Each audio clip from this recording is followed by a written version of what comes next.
الحمد لله نحمده ونستعينه ونستغفره ونؤمن به ونتوكل عليه ونعوذ بالله من شرور أنفسنا ومن سيئات أعمالنا من يهده الله فلا مضل له ومن يضلل فلا هادي له ونشهد أن لا إله إلا الله وحده لا شريك له ونشهد أن محمدا عبده ورسوله صلی اللہ تعالی علیہ وعلى آلہ واصحابہ وبارک وسلم تسلیما کثیرا کثیرا اما بعد فاعوذ باللہ من الشیطان الرجیم بسم اللہ الرحمن الرحیم وما خلقت الجن والانس الا لیعبدون. ایک تکیہ تو لے آئیں بھائی. ہیلو سیٹ پیچھے کو دھسی جا رہی ہے. قرآن مجید کی میں نے آیت تلاوت کی ہے. اللہ تعالیٰ سے دعا ہے اللہ تعالیٰ صحیح طرح سے بات کہنے کی، یہ سننے کی، سمجھنے کی اور عمل کی توفیق عطا فرمائے. قرآن کا ایک ہی مضمون ہے جسے قرآن بار بار بیان کرتا ہے، بار بار سمجھاتا ہے اور ہماری سمجھ میں نہیں آتا، اور بلکہ ہمیں شیطان یہ وسوسہ ڈالتا ہے کہ قرآن ایک ہی چیز کو لے کے پیچھے پڑا ہوا ہے، وہی سمجھاتا رہتا ہے، وہی بتاتا رہتا ہے. لیکن جب ہماری آنکھیں بند ہوں گی اور اس دنیا کا ہمیں مسافر خانہ ہونا پتہ چلے گا تو پھر ہمارے اچھوں کو بھی سمجھ میں آ جائے گا. ایگزامینیشن ہال میں کوئی شخص بیٹھا ہوا ہو اور پیپر حل نہ کر رہا ہو، دائیں بائیں چیزوں میں لگا ہوا ہو، تو اگر کوئی اس کا خیر خواہ ہوگا ایگزامینر، وہ بار بار ایک ہی چیز سمجھائے گا اس کو، بھائی پرچہ حل کر لے، بھائی پرچہ حل کر لے، ابے پیپر حل کر لے، ابے ادھر توجہ دے دے. آپ اگر جھنجھلاؤ اور بولو یار تو کوئی اور بات کبھی نہیں کرتا، ایک ہی بات کے پیچھے تو پڑا رہتا ہے ہر وقت، کچھ اور بات کر، ٹھنڈا پانی، گرم پانی، چائے، گٹکا، پان، بزنس، کاروبار. تجھے جب دیکھتا ہوں تو آ کے یہی کہہ رہا ہوتا ہے ابے پیپر حل کر لے، ابے پرچہ حل کر لے. ایک چیز تھوڑی سی میں بیان کے بیچ میں روک لوں، پاز کا بٹن دبا کے موضوع سے ہٹ کے 2 منٹ سے زیادہ بات نہیں کروں گا. اردو کو اردو میں بولا کریں. ہمارے ہاں جو مدرسے سے فارغ ہونے والے طلباء علماء ہیں ان میں یہ تھوڑا سی بیماری ہے، وہ اردو کو عربی اسٹائل میں بولتے ہیں جو اچھی نہیں لگتی. ہر زبان کا اپنا ایک لب و لہجہ ہوتا ہے، ایکسنٹ ہوتا ہے، پروننسیشن ہوتی ہے ہر لفظ کی، وہ اسی زبان میں اچھی لگتی ہے. اس کو جب آپ کسی اور طریقے سے لے کے جاؤ گے تو وہ بری لگے گی، وہ اچھی نہیں لگے گی. سمجھ میں آ رہی ہے بات؟ اب چونکہ اردو میں عربی کے، فارسی کے بہت سارے الفاظ ہیں، عام آدمیوں نے، عام لوگوں نے چونکہ عربی پڑھی نہیں ہوتی تو وہ اردو کو اردو میں بولتے ہیں. لیکن علماء نے چونکہ عربی پڑھی ہوتی ہے، عین، غین، فا، قاف، کاف، حا سب نکالا ہوا ہوتا ہے، اور جب وہ عربی کتابیں پڑھتے ہیں تو وہ الفاظ ان کو عربی میں نظر آ رہے ہوتے ہیں تو وہی عربی میں ہی پڑھ رہے ہوتے ہیں، تو اردو میں بھی پھر وہ وہی لے آتے ہیں. میں چونکہ دونوں طبقوں میں بہت بیٹھا ہوں نا، اہل علم کے طبقے میں بھی، عوام میں بھی، تو مجھے خود بھی اشکال ہوتا تھا جب تک میں مدرسے میں داخل نہیں ہوا تھا کہ یہ علماء لوگ اردو کیسے بولتے ہیں. پھر جب میں نے عربی پڑھی تو مجھے اندازہ ہو گیا یہ اس وجہ سے بولتے ہیں. اب دیکھو احترام، جب علماء احترام کا لفظ بولیں گے نا، احترام، یہ اچھا نہیں لگ رہا ہوتا اردو میں. عام آدمی بولے گا بھائی احترام کرو، وہ ہا نکالے گا ہی نہیں، وہ ہا بولے گا احترام کرو، مسلمانوں کا احترام کرو، بڑوں کا بولو نا احترام. طلبہ ہمارے بولتے ہیں احترام، یہ اچھا نہیں لگ رہا ہوتا. پھر بحث بھی کرتے ہیں، ان سے بولو کہ بھائی یہ تو لفظ اردو میں احترام ہے، کہہ رہے نہیں، بگاڑ کیوں رہے ہو اردو کو. ہا جب لکھا جاتا ہے احترام تو کیسے لکھا جاتا ہے؟ حلوے والی ہا سے لکھا جاتا ہے نا، تو احترام. اور بھائی رسم الخط کے قواعد کچھ اور ہوتے ہیں، اور جب ہم کسی لفظ کو پروناؤن کرتے ہیں، تلفظ کرتے ہیں، اس کے قواعد کچھ اور ہوتے ہیں. یہ دونوں چیزیں توقیفی ہیں. توقیفی کا مطلب سمجھو، کسی بھی زبان میں کسی لفظ کو جیسے لکھا جاتا ہے ویسے ہی لکھا جائے گا، چاہے ویسے پڑھا نہ جاتا ہو. یہ دیکھا جائے گا لغت والے، اہل لغت اس لفظ کو لکھتے کیسے ہیں، بس ویسے ہی لکھو گے آپ. اور پڑھنے میں یہ نہیں دیکھا جائے گا لکھا ہوا کیسے ہے, پڑھنے میں یہ دیکھا جائے گا پڑھا کیسے جاتا ہے. تو جیسے پڑھا جاتا ہے ویسے پڑھا جائے گا, بے شک وہ لکھا ویسے نہ جاتا ہو. ہر زبان میں ایسا ہوتا ہے. انگلش میں دیکھ لو نا, نون یا نو KNOW لکھا جاتا ہے نا, پڑھا کیسے جاتا ہے؟ نو. کنو تھوڑی پڑھا جاتا ہے. اب آپ نے کنو کو کے ہٹا دیا کہ جب پڑھا نہیں جا رہا کے تو میں لکھوں کیوں, میں نو کر دوں اس کو, تو یہ غلط ہو جائے گا. جیسے چلا آ رہا ہے آپ کو ویسے ہی لکھنا پڑے گا. لیفٹیننٹ جو انگلش میں ہے لکھا کچھ اور جاتا ہے, پڑھا لیفٹیننٹ جاتا ہے.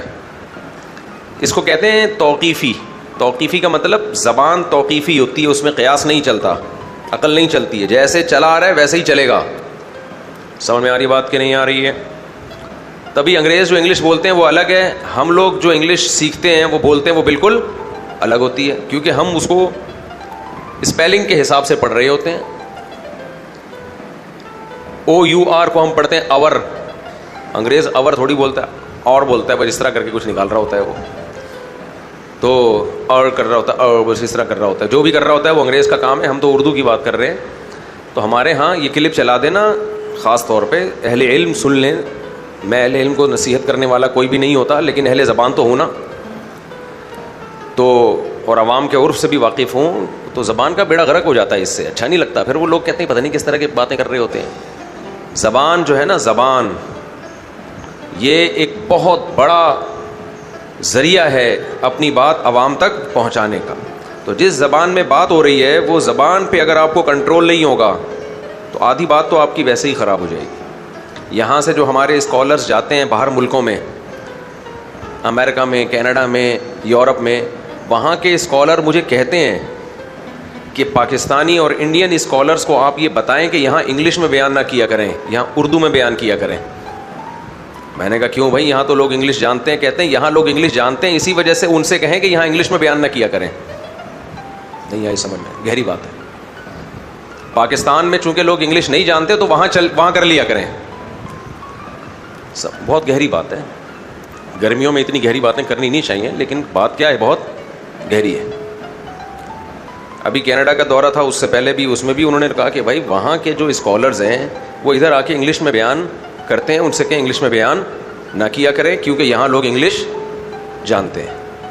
وہ غلط انگلش نہیں بول رہے ہوتے یہاں والے, ان کے جو تلفظ ہے وہ دیسی ہوتا ہے ان کے لحاظ سے. ہمیں تو بڑا اچھا لگ رہا ہوتا ہے, لیکن وہ کہتے ہیں کیسے بول رہے ہیں. بچے بھی ہنستے. آسٹریلیا میں مجھے وہاں بتایا کہ یہاں کے بچے جب باہر سے کوئی شخص انگلش بولتا ہے نا آ کے, پاکستانی یا انڈین, تو بچے ہنستے ہیں. تو انہوں نے کہا وہ پاکستان میں انگلش میں بولیں, ان کی بڑی عزت ہوگی, لوگ سمجھیں گے بڑے پڑھے لکھے ہیں, بہت اچھے, ماشاء اللہ, کیا اللہ نے علم دیا ان کو, انگلش بولتے ہیں بھائی. تو کہا یہاں نہیں چلے گا, یہاں ان سے بولیں کہ اردو میں کر لیں, ہم اپنی زبان میں ٹرانسلیٹ کر لیں گے اس کو, کیونکہ ان کو انگلش ہمیشہ اس شخص کے سامنے بولو جس کو انگلش نہیں آتی ہو. سمجھ میں آ رہی ہے بات؟ ایک آدمی نے کسی دوسرے سے پوچھا تجھے انگلش آتی ہے؟ اس نے کہا آتی ہے. کہتے پھر اردو میں ہی بات کریں گے ہم لوگ. تو اب ہوتا یہ ہے کہ جو لوگ, ہاں مجبوری ہو ایک الگ بات ہے. جیسے ڈاکٹر ذاکر نائک صاحب وہ انگلش بولتے ہیں, وہ مجبوری ہے کیونکہ جو کراؤڈ ہے ان کی دعوت جاری ہے پوری دنیا میں, تو پوری دنیا تک آپ نے کوئی بات پہنچانی ہے تو پھر اس کے لیے تو آپ کے پاس انگریزی کے علاوہ کوئی ذریعہ نہیں ہے, وہ مجبوری ہے. تو اردو کو اردو میں بولا کریں. یہ خاص طور پہ اہل علم جو مدارس کے طلباء ہیں ان کے لیے میں یہ بات کر رہا ہوں. اب میں احترام کی مثال دے رہا تھا. احترام ہے, اس کو کیا کہہ رہے ہوتے ہیں؟ احترام. وجہ کیا ہے کہ وہ کہتے ہیں یہ دو چشمی ہاں تھوڑی ہے, اس میں تو بڑی والی ہا ہے. کوئی بات نہیں میرے بھائی, جو مرضی ہا ہو, لکھو احترام ہی ہا کے ساتھ. پڑھا احترام بولو نہیں جائے گا. لکھا اس لیے جائے گا کہ لفظ آیا عربی سے ہے, اس لیے اس کو چینج نہیں کیا جائے گا, پڑھا جائے گا احترام. اب صاد بھی ایسے نکال رہے ہوتے ہیں, مصرف بولا جاتا ہے اردو میں. کیا بولا جاتا ہے؟ اس کا مصرف یہ ہے, اس کا تقاضا یہ ہے, تقاضا. ہم نے طلبہ کو دیکھا تقاضا, ضاد بھی نکال رہے ہوتے ہیں. بھائی اردو میں ضاد کی شکل میں لکھا جاتا ہے, پڑھا نہیں جاتا. آج کل تو عربوں سے نہیں ضاد پڑھا جا رہا, اردو والوں سے کہاں سے پڑھا جائے گا؟ عربی کا سب سے مشکل ترین لفظ کون سا ہے؟ ضاد. اس پہ تو بڑی جنگیں ہوئی ہیں. تو اردو میں ضرورت نہیں ہوتا. کیا ہوتا ہے؟ ضرورت. ہاں رسم الخط چینج نہیں کرو, ضرورت کو لکھا ضاد کے ساتھ ہی جائے گا, زے کے ساتھ نہیں جائے گا. کیونکہ میں نے بتایا کتابت کے جو قواعد ہوتے ہیں کسی چیز کو لکھنے کے وہ بھی توقیفی اور سماعی ہوتے ہیں. جیسے چلا آ رہا ہے ویسے لکھا جائے گا, پڑھا نہیں جائے گا ایسے. تو کبھی بھی کسی زبان کو اگر بولنا ہے نا تو لکھ کے نہیں کبھی بولا جاتا, اس کو ہمیشہ سن کے سیکھا جاتا ہے. سن کے کیا وہ یہ لفظ کو کیسے بول رہا ہے تو ویسے ہی آپ نے بولنا ہے. اور بہت سارے الفاظ ہیں جو ہمارے ہاں طلبہ مدارس کے وہ بگاڑ دیتے ہیں اس کو, وہ سمجھتے ہیں ہم نے صحیح کر دیا, حالانکہ وہ بگاڑ دیا ہوتا ہے. وہ عربی میں صحیح ہوتا ہے, اردو میں بگڑ چکا ہوتا ہے وہ. جیسے 100% کہتے ہیں 100% صد نہیں ہوتا بھائی, 100% کیا ہوتا ہے 100%. صد نہیں نکالو, سواد نکالنے کی ضرورت نہیں ہے. 100% احترام, عالم, حرام, ایسے بھی حرام ہوتا ہے, بس حرام وہی حرام ہے, یہ حلال ہے. تو اتنا اندر سے اردو میں ہا نکالنے کی ضرورت نہیں ہے. حلال ہے, حرام ہے, یہ حلال ہے, یہ حرام ہے. اب ہمارے ہاں اہل علم بتائیں گے حلال ہے, حرام ہے. جتنا حرام ہوتا نہیں ہے لوگ اس سے زیادہ سمجھنا شروع کر دیتے ہیں. ایک قاری صاحب گئے نا جلیبی کی دکان پہ اور کہنے لگے شیرہ ہے, شیرہ مٹھائی کا شیرہ ہوتا ہے نا, شیرہ ہے. انہوں نے کہا ہے مگر اتنا گاڑھا نہیں ہے, نارمل شیرہ ہے, اگر لے جانا ہے تو لے جاؤ بھائی, گاڑے شیرے ہم استعمال نہیں کرتے. تو بہت سے لوگوں کو میں نے نصیحت کرتے ہوئے دیکھا ہے, جب کسی کو نصیحت کر رہے ہوتے ہیں تو علماء کا احترام کریں, تو لوگ پھر بدکنا شروع کر دیتے ہیں. لوگ کہتے ہیں پتہ نہیں کہ کوئی نارمل. دیکھو ایک بات خوب یاد رکھو, خاص طور پہ جو دین کے داعی ہیں ان کے لیے یہ بات, اللہ کرے میری یہ باتیں سمجھ میں آ جائیں. دیکھو ہر چیز کتابوں میں لکھی ہوئی نہیں ہوتی, کچھ چیزیں تجربے سے سیکھتا ہے. ہماری عمر 50 سال سے اوپر ہو گئی ہے, 51. اے آئی کو بھی پتہ ہے. میں نے اے آئی سے پوچھا اپنی ایج کے بارے میں, پوری رپورٹیں پیش کرنے لگا. تو کچھ تو تجربہ ہوگا نا ہمارا, اور ایسے آدمی کا تجربہ جس کو یہ عادت ہو کہ وہ چیزوں کو کا تجزیہ کرنے کا شوق ہو اس کو. ہم نے دونوں کلچر دیکھے ہیں. میں نے کالج والا کلچر بھی دیکھا ہے, پتلونوں والا کلچر, کالے کالے چشمے لگا کے گھومنا, کیپ پہننا, شو بازیاں, یہ کلچر بھی دیکھا ہے. اگرچہ میں خود اس میں زیادہ مبتلا رہا نہیں ہوں, لیکن یہ لونڈے لپاڑوں والا کلچر میں نے بہت اچھی طرح سے دیکھا ہے. اور مالداروں کا کلچر بھی دیکھا ہے, غریبوں کا کلچر بھی دیکھا ہے. خود ہمارے رشتہ داروں میں ایسے اللہ کا شکر ہے اتنے مالدار لوگ ہیں, ان کا کلچر بھی دیکھا ہے. اور غریبوں کا کلچر بھی دیکھا ہے, علماء کا کلچر بھی دیکھا ہے, طلباء کا کلچر بھی دیکھا ہے. بہت کچھ دونوں کلچروں کو بہت قریب سے دیکھا ہے. کچھ چیزیں ایسی ہیں جو ینگسٹر کے لیے دین میں آنے میں رکاوٹ ہیں, کیونکہ میں نے بھی یہ اس دور سے میں گزرا ہوں, میرے لیے بھی یہ چیزیں رکاوٹ تھیں. حالانکہ ہمارا بڑا مذہبی گھرانہ تھا. میرے والد صاحب اللہ ان کی مغفرت فرمائے حافظ قرآن تھے. ان کے ذمے جب ان کی وفات ہوئی ہے ایک نماز بھی ان کے ذمے نہیں تھی, ایک روزہ بھی ان کے ذمے نہیں تھا. دیندار گھرانہ تھا ماشاءاللہ. میرے والد صاحب مظاہر علوم سے ان کا تعلق تھا. حضرت شیخ الحدیث مولانا زکریا رحمہ اللہ تعالیٰ کی صحبت میں آنا جانا رہا ہے. حضرت مولانا حسین مدنی رحمہ اللہ سے ملاقات رہی ہے. سارے اکابر, ان کے اثرات صرف میرے والد صاحب پہ نہیں, ہماری دادی پہ, نانا پہ, نانی پہ, سارا خاندان اسی ٹائپ کا تھا. لیکن جو نئی نسل کو میں بگڑتا ہوا دیکھ رہا تھا, نئی نسل جو تھی نا, ابھی جو نئی نسل آئی تھی مجھ سمیت, اس کو میں دیکھ رہا تھا کہ وہ ٹریک سے ہٹ رہی ہے. کیوں ہٹ رہی ہے؟ وجہ اس کی یہ تھی کہ علماء میں اور عوام میں ایک بہت بڑا بیریئر پیدا ہو رہا تھا. نئی نسل کو یہ لگا تھا کہ ہم علماء کو فالو کریں گے تو سوسائٹی سے کٹ جائیں گے, عجیب سے ہو جائیں گے ہم. انگریز جو ماحول بنا کے گیا ہے نا, انگریز وہ بالکل الگ, اور علماء کا ماحول بالکل الگ. علماء چل رہے تھے اس طریقے پہ جو خلافت عثمانیہ میں اور ہماری اسلامی سلطنتیں اور مغل بادشاہوں کے دور میں جو طریقے ہوا کرتے تھے, وہ اس روایات پہ.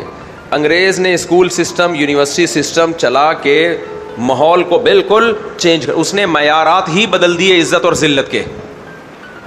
اس نے جو کرائٹیریا تھا نا عزت اور ذلت کا, وہ کیا کر دیا, چینج. مثال کے طور پر آپ نے اکثر چوکیداروں کی پگڑیاں دیکھی ہوں گی ہوٹلوں پہ, جو دربان بن کے کھڑے ہوتے ہیں نا. آپ جائیں, یہ جو بوفے کہاں ہے, یہ کیا نام ہے جو مشہور ہے کراچی کا, ابے نہیں یار, لال قلعہ, وہاں بھی آپ نے دیکھا ہوگا, اور بھی علاقوں میں وہ جو بیچارے چوکیدار کھڑے ہوتے ہیں بڑی بڑی پگڑیاں پہن کے, دیکھا نا آپ نے, بڑے بڑے کلے ہوتے ہیں ان کے, بڑی بڑی پگڑیاں. یہ پگڑی عزت کا نشان تھا. خاندانی لوگ, وڈیرے لوگ, چودھری لوگ, علماء, صلحاء, بادشاہ, رائل فیملی کے لوگ پہنا کرتے تھے. انگریز نے کیا کیا, اس طبقے کو پہنا دی جو طبقہ سوسائٹی میں تھوڑا سا لو سمجھا جاتا ہے. نتیجہ کیا نکلا, وہ پگڑی نشان بن گئی لو کوالٹی کے لوگوں کا. سمجھ میں آ رہی بات کہ نہیں آ رہی؟ اچھا, ننگے سر گھومنا فساق اور فجار کا شعار سمجھا جاتا تھا. لونڈے لپاڑے جو کوئی چرسی ہیروئنچی ٹائپ کے لوگ, ان کا شعار کیا سمجھا جاتا تھا, ان کی علامت کیا تھی, سر ڈھانپتے نہیں ہیں, مہذب لوگ نہیں ہیں. انگریز جب آیا ہم پہ حکومت کی, سر ڈھانپنے کا رواج نہیں تھا, تو لوگوں نے دیکھا کہ جو غریب طبقہ ہے وہ ٹوپی پہنتا ہے, اور جو رائل فیملی کے بڑے لوگ ہیں وہ ٹوپی, بولو تم لوگ کو گرمی لگ رہی ہے تو فائدہ نہیں ہے بھائی, وہ نہیں پہنتے ٹوپی. تو عزت ٹوپی کی ہوگی یا وداؤٹ ٹوپی کی عزت ہوگی؟ بولتے کیوں نہیں؟ منہ سے بولنے میں کوئی پابندی نہیں ہے یار. بغیر ٹوپی کے آہستہ آہستہ جب بڑے لوگ کوئی کام شروع کرتے ہیں تو لوگوں کے دلوں میں وہی کام قابل عزت بن جاتا ہے. یہ تو چرس جو پی جا رہی ہے نا گندے نالوں میں, لو کوالٹی کے لوگ, یہی اگر رائل فیملی کے لوگ پینا شروع کر دیں, جو کہ الحمدللہ پی بھی رہے ہیں, ایسی بات نہیں ہے, یعنی رائل سے مراد ہماری رائل فیملی, یہ جو بڑے بڑے ہمارے لوگ ہیں, اور 3 پیس سوٹ اور ٹائی میں پہننے پینا شروع کریں اور اچھے اچھے ہوٹلوں میں, تو یہی چرس ایک عزت کا نشان بن جائے گی تھوڑے دنوں میں. جس چیز کو سوسائٹی میں بڑھانا ہونا, عزت دار لوگوں کو اس کا کلچر بنا دو, تو اس کلچر کی عزت آپ کی نظر میں آ جائے گی خود بخود. آئی بات سمجھ میں؟ تو انگریز نے کیا کیا, ٹوپیاں اتروا لیں, پگڑیاں اتروا لیں, لباس چینج کرا دیا. تو آہستہ آہستہ جو عزت کا معیار تھا وہ معیار آہستہ آہستہ چینج ہو گیا, معیار چینج ہو گیا. ابو کے بجائے مارکیٹ میں ڈیڈی اور پاپا آ گئے, امی کے بجائے مما آ گئیں, وغیرہ وغیرہ, بہت کچھ چینج کیا اس نے. اور تو معیارات جو تھے وہی چینج ہو گئے, لیکن ہو گئے وہ, اب اس کو واپس لانا بڑا مشکل کام ہے. تو ہوتے ہوتے اتنی تبدیلیاں کی انگریز نے کہ رائل فیملی کے جو لوگ تھے نا مسلمانوں میں, جو اونچے خاندانوں کے لوگ, ان کی عورتیں بہت زیادہ پردہ کیا کرتی تھیں. ہندوستان میں ہمارا بہت مالدار خاندان تھا, ہماری دادی دادا وغیرہ, جو جن کو ہم نے, دادا تو ہم فوت ہو گئے, میں نے ان کو دیکھا نہیں تھا, لیکن دادی ہماری بتایا کرتی تھیں, والد صاحب بتایا کرتے تھے کہ ہندوستان میں بڑی زمینیں تھیں, بہت دولت پیسہ. تو بتایا کرتے تھے کہ جس کے پاس جتنی دولت پیسہ ہوتا تھا, جو نواب خاندانوں کے ہوتے تھے, سیٹھ خاندانوں کے ہوتے تھے, ان کی عورتوں کا پردہ اتنا سخت ہوتا تھا. عزت کی علامت تھی یہ. آج بھی دیکھ لو سعودی عرب میں بہت سے ابھی بھی کلچر باقی ہے, جو بڑے اپر لیول کے لوگ ہیں ان کی بیویاں میڈیا پہ نہیں آتی ہیں, بہت سخت پردہ کرتی ہیں, حالانکہ ان کے گھروں میں دین ختم ہو چکا ہے, لیکن پردہ باقی ہے, کیونکہ وہ اسی کلچر کو فالو کر رہے ہیں کہ بھائی بیوی پردہ کرے گی تو ہماری عزت ہوگی, میڈیا پہ آئے گی تو ہماری عزت نہیں ہوگی. ہماری دادی بتایا کرتی تھی کہ ہم چونکہ مالدار لوگ تھے اور نوکر چاکر بہت رکھے ہوئے تھے, تو ہمارا پردہ ایسا ہوتا تھا کہ جب ہمیں کہیں ٹریول کرنا ہوتا تھا تو پہلے گھر کے دونوں طرف چادریں لگ کے اس گلی کو بند کیا جاتا تھا. سمجھ میں آ رہی ہے بات؟ پھر ڈولی آتی تھی تو اس میں مکمل برقعے میں جا کے ہم بیٹھتے تھے, جب تک ڈولی کے اندر بیٹھ نہ جائیں دونوں طرف کی چادریں نہیں ہٹتی تھیں. مطلب چادر اس لیے لگ رہی ہے کہ بھائی بڑے خاندان کی عورتیں, تو ان کے برقعے پہ بھی نظر نہ پڑے کسی کی. یہ اس نوعیت کا پردہ شریعت میں فرض نہیں ہے. میں تو ایک کلچر کی مثال دے رہا ہوں کہ جتنا اونچا خاندان ہوتا تھا ان کی عورتوں میں پردہ اتنا زیادہ سخت, عزت کی علامت. اور شریعت میں بھی اس کی مثال ملتی ہے. شریعت نے باندی پہ پردہ فرض نہیں کیا, آزاد عورت پہ پردہ فرض کیا ہے, کیونکہ پردہ عزت کی علامت ہے شریعت میں. حضرت عمر رضی اللہ تعالی عنہ نے ایک باندی کو دیکھا جو آزاد عورتوں کی طرح پورا پردہ کر کے نا, شرعی پردہ کر کے جا رہی ہے. حضرت عمر نے اس کا پردہ چھینا ہے اس سے اور فرمایا اتتشبہین بالحرائر, تو آزاد عورتوں کی طرح عزت دار بننے کی کوشش کر رہی ہے. بھائی جتنا تیرے میں پردہ فرض ہے بس اتنا کر, یعنی تو گویا شو مار رہی ہے. سمجھ میں نہیں آ رہی بات؟ میرا خیال ہے تو کیا کر رہی ہے, شو مار رہی ہے, یعنی یہ شو کر رہی ہے کہ میں بھی آزاد ہوں. تو اس سے پتہ چلتا ہے کہ اسلامی تاریخ میں پردہ یہ عزت دار عورتوں کا کام تھا, اور جتنی زیادہ سوسائٹی میں کوئی خاندان اپر لیول کا تھا اس خاندان کی خواتین کا پردہ اتنا ہی سخت. میں سمجھا پا رہا ہوں اپنی بات؟ کوئی کلیئر، کوئی کنفیوژن تو نہیں ہے؟ اچھا، مجھے لگ رہا ہے آج آپ لوگ تھکے ہوئے ہو، پتہ نہیں کیوں ایسا لگ رہا ہے. آئندہ بیان میں ایک نیمبو رکھوں گا، سب کو 1-2 قطرے ٹپکا دیے. نیمبو چٹانے سے ہوتا ہے آدمی تھوڑی دیر کے لیے ہل جاتا ہے. نیمبو چٹانے سے بڑا فائدہ ہوتا ہے. اور یہ نیمبو چٹانا میں نے کہاں سے سیکھا ہے؟ 4K میں ایک بس تھی، اللہ دشمنوں کو بھی نہ بٹھائے. 4K بس تھی، اب تو صحیح ہو گئی ہوگی. ادھر نیو کراچی سے چلتی تھی وہ، تو بیٹھ جاتا تھا وہ ڈرائیور. اتنی بڑی بس ہے، جب تک فل بھرے گی نہیں، اور بھرنے کے بعد بھی جب تک لوگ چڑھیں گے پاؤں پہ پاؤں رکھ کے کھڑے ہوں گے. مائک کو صحیح کرو میرے بھائی، گونج رہی ہے آواز. تو اس وقت تک چلے گی نہیں. تو پیسنجر تنگ آ کے ڈرائیور کو بولتے تھے ابے اس کو نیمبو چٹا تاکہ یہ چلے، یہ سو گیا ہے. نیمبو چٹائے گا نا تھوڑا ہلے گا. تو نیو کراچی کے لوگ، گجراتی لوگ، کبھی ان کی باتیں سنو آپ، باتوں میں ہی بندے کو جان سے مار دیتے ہیں. وہ ایسی باتیں کرتے ہیں انسان اٹھنے کے قابل نہیں رہتا. خیر، تو میں سوچ رہا ہوں آپ لوگ کو بھی اگلی دفعہ تھوڑا تھوڑا ایک نیمبو لے کر آؤں. اور میرے پاس لیمو بھی آرگینک ہیں، اپنے درخت کے ہیں. اور تجربہ کر کے دیکھو، اپنے درخت کا لیمو اور باہر کا خریدا ہوا لیمو، زمین آسمان کا فرق ہے. بڑا فرق ہے بھائی اس میں. آرگینک چیزیں کھایا کرو، مزہ نہ ہے پیسے واپس. خیر، تو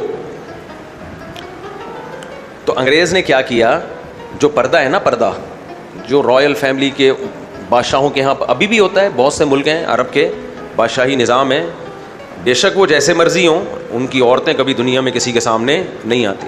آپ کہہ سکتے ہو وہ ڈونلڈ ٹرمپ کے سامنے بھی تو خاتون نے آ کے مصافحہ کیا تھا. پہلی بات یہ کہ وہ کوئی بادشاہ کی بیوی نہیں تھی. وہ کون تھی؟ مجھے اس سے کیا لینا دینا. ہاں، یہ بات ضرور ہے کہ اب عرب کا کلچر آہستہ آہستہ خراب ہو رہا ہے. اگر تھی بھی کوئی رائل فیملی کی تو پہلا واقعہ ہے نا یہ، تبھی تو اس پہ شور اٹھا. تو خراب ہو رہا ہے آہستہ آہستہ وہ کلچر.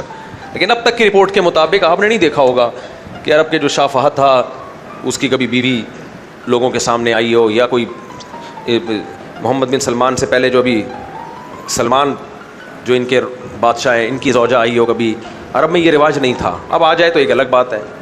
پوری دنیا میں تبدیلی آ رہی ہے، لوگ دین سے ہٹ رہے ہیں. تو یہ عزت کی علامت، یہ کیا تھا؟ عزت کی علامت. گورے نے آ کے اس کو بھی چینج کر دیا. کلچر یہ بنا دیا کہ پردہ کرنا غریب لڑکیوں کا کام ہے. جتنا جتنا پیسہ آئے گا، ایجوکیشن آئے گی، عزت آئے گی، اتنا اتنا پردہ اترتا چلا جائے گا. اب ماڈرن لڑکی، ایجوکیٹڈ لڑکی، عزت دار لڑکی اس کو سمجھا جاتا ہے جو پورے کپڑے نہ پہنتی ہو. سر کے بال سے لے کے پاؤں کے ناخن تک اگر ڈھکی بھی ہوگی تو جاہل ہے، اجڑ ہے، گنوار ہے. یہ کانسیپٹ بن گیا کہ نہیں بن گیا؟ لگتا ہے نہ اس نے میٹرک کیا ہوا ہے، نہ انٹر کیا ہوا ہے، نہ BA کیا ہوا ہے، نہ اس کو ABCD کا پتہ، نہ اس کو اردو کا پتہ، نہ فارسی کا پتہ، نہ پشتو کا پتہ، نہ انگلش کا پتہ، کچھ بھی نہیں پتہ. لوکل زبانوں کا تو پتہ ہوگا لیکن انگلش کا تو سوال ہی پیدا نہیں ہوتا. جتنی بڑی جاہل ہوگی وہ اس کو برقعے میں سمجھا جاتا ہے. اب حیرانگی ہوتی ہے کہ جی ایجوکیٹڈ لڑکی یہ پردہ پورا کرتی ہے، لوگ اس کو میڈیا پہ لاتے ہیں، ماشاءاللہ ماشاءاللہ انہوں نے PhD کی ہے، لیکن آپ دیکھیں پردہ نہیں چھوڑا. ایسے لوگ ہیں آسٹریلیا میں نے دیکھا. ہمارے ایک دوست ہیں، ان کی زوجہ پٹھان ہے، فل پردہ. اس کو ایوارڈ ملا تو اسٹیج پہ گئی ہے، پردہ نہیں اتارا اس نے. لیکن مثالیں مارکیٹ میں کیا ہو رہی ہیں؟ شارٹ. تو یہ ہوتی ہے سوسائٹی میں تبدیلی. عزت کا جو معیار تھا وہ ذلت کا معیار بن گیا، جو ذلت کا معیار تھا وہ کیا بن گیا؟ عزت کا معیار. تو اس پہ تو ہم نے سمجھوتا نہیں کرنا ہے. گورے نے جو ہمارے کلچر کو چینج کیا، تو جن چیزوں میں اس نے شریعت کو چینج کر دیا اس میں ہم نے سمجھوتا کرنا ہے؟ بولو نہیں. مثال کے طور پر آج اگر آپ کو عزت دار سمجھا جانے لگے کہ آپ کی بیوی میڈیا پہ آتی ہے تو بھائی ایسی عزت پہ 100 دفعہ لعنت. بعض لوگ کہتے ہیں ہم اپنی بیگم کو لے کے جاتے ہیں، ذرا ماڈرن بنتے ہیں تو لوگ دین کے قریب آ جاتے ہیں. لوگوں کو دین کے قریب لانے کا یہ طریقہ ٹھیک نہیں ہے. بعض لوگ کہتے ہیں ہماری داڑھی ہوتی ہے تو ہم صحیح طرح تبلیغ ہی نہیں کر پاتے، کیونکہ داڑھی کی وجہ سے لوگ سمجھتے ہیں فنڈامنٹلسٹ. تو ہم clean shave 3 piece suit tie میں جا کے لوگوں میں بیان کرتے ہیں، لوگ سمجھتے ہیں ایجوکیٹڈ پڑھا لکھا آدمی ہے اور ماڈرن اسلام پیش کرے گا، لہذا لوگ ہماری بات سن لیتے ہیں. جیسے جناب پروفیسر غامدی صاحب، تو وہ یہ کہتے نہیں ہیں لیکن اسٹائل کچھ اسی ٹائپ کا ہے. تو یہ بھی ٹھیک بولو نہیں. شریعت کے احکام میں حضرت مولانا شرف علی تھانوی رحمہ اللہ تعالیٰ فرمایا کرتے تھے کہ شریعت کے احکام کو پورا کرنے میں، تبلیغ کرنے میں مصلحتوں کو، یعنی غیر شرعی مصلحتوں کو مسالے کی طرح پیس ڈالو. ذرا پرواہ مت کرو کہ کوئی دین پہ آئے گا یا نہیں آئے گا. ہم اس کے مکلف ہی نہیں ہیں کہ ہم دین کو چھوڑ کے لوگوں کو تبلیغ کرنا شروع کر دیں. کسی نے آنا ہے آ جائے, نہیں آنا نہیں آ جائے. میں ایسے لوگوں کو جانتا ہوں داڑھی نہیں رکھتے. کیوں نہیں رکھتے؟ کہتے ہیں یار ہم ایسی جگہ جا کے تبلیغ کرتے ہیں, اگر ہم داڑھی رکھیں تو لوگ ہمیں گھسنے ہی نہ دیں وہاں پہ. نہیں بھائی, نہ گھسنے دیں, کوئی مسئلہ نہیں ہے, کیونکہ یہ اللہ کا حکم ہے, اس میں کمپرومائز نہیں ہو سکتا. شریعت کے حکم کو تھوڑی چھوڑا جا سکتا ہے. کوئی خاتون سمجھتی ہیں اگر میں پردہ کروں گی تو لوگ میری بات نہیں سنیں گے, مجھے دقیانوس سمجھیں گے, پرانی زمانے کی عورت سمجھیں گے, لہذا میں دین کی تبلیغ کے لیے پردے پہ کمپرومائز کرتی ہوں. نہ, آپ کو اس کی اجازت نہیں ہے. بعض لوگوں کو دین کی دعوت کا ہیضہ ہو جاتا ہے. دین کی دعوت کا جذبہ ہونا ٹھیک ہے, ہیضہ ہونا ٹھیک. رفیع بھائی آج ان کی سمجھ میں نہیں آ رہا, آپ لوگ جملہ کمپلیٹ کر لیا کریں. دین کی دعوت کا جذبہ ہونا اچھی بات ہے, ہیضہ ہونا ٹھیک نہیں ہے. ہیضے کا مطلب لمٹ ہی کراس کر دیا آپ نے. مثال کے طور پر ایک آدمی حرام کماتا ہے, آپ کو پتہ ہے اس کی آمدن 100% حرام ہے. وہ آپ کو کہتے ہیں آپ میرے ساتھ چائے پئیں میرے خرچے پہ, کھانا کھائیں میرے خرچے پہ. آپ کہتے ہو چلو میں اس کے ہاتھ کا کھانا کھاؤں گا تاکہ یہ قریب ہو جائے گا تو میں اس کی دین کی دعوت دے سکوں گا. اب کوئی آپ کو آ کے کہتے ہیں بھائی اس کی تو آمدن ٹوٹلی حرام ہے. جب ٹوٹلی حرام ہے تو ان پیسوں سے جو یہ کھانا خود خریدے گا اس کے لیے بھی حرام اور آپ کے لیے بھی حرام. آپ جواب میں کہتے ہو میں جوڑ پیدا کرنے کے لیے تاکہ یہ دین کے قریب آ جائے, تو یہ جائز؟ بولو. جوڑ پیدا کرنے کے لیے آپ اس کو دین کی دعوت دو گے تو دو گے کیسے؟ دین میں تو یہ ہے کہ حرام کھانا حرام ہے. وہ کہے گا آپ نے تو میرے ساتھ بیٹھ کے کھا لیا تھا. دین کا ایک پارٹ یہ بھی تو ہے نا کہ حرام کو حرام کہا جائے. دیکھو میں حرام نہیں کہہ رہا, حرام میں کیا کہہ رہا ہوں, حرام.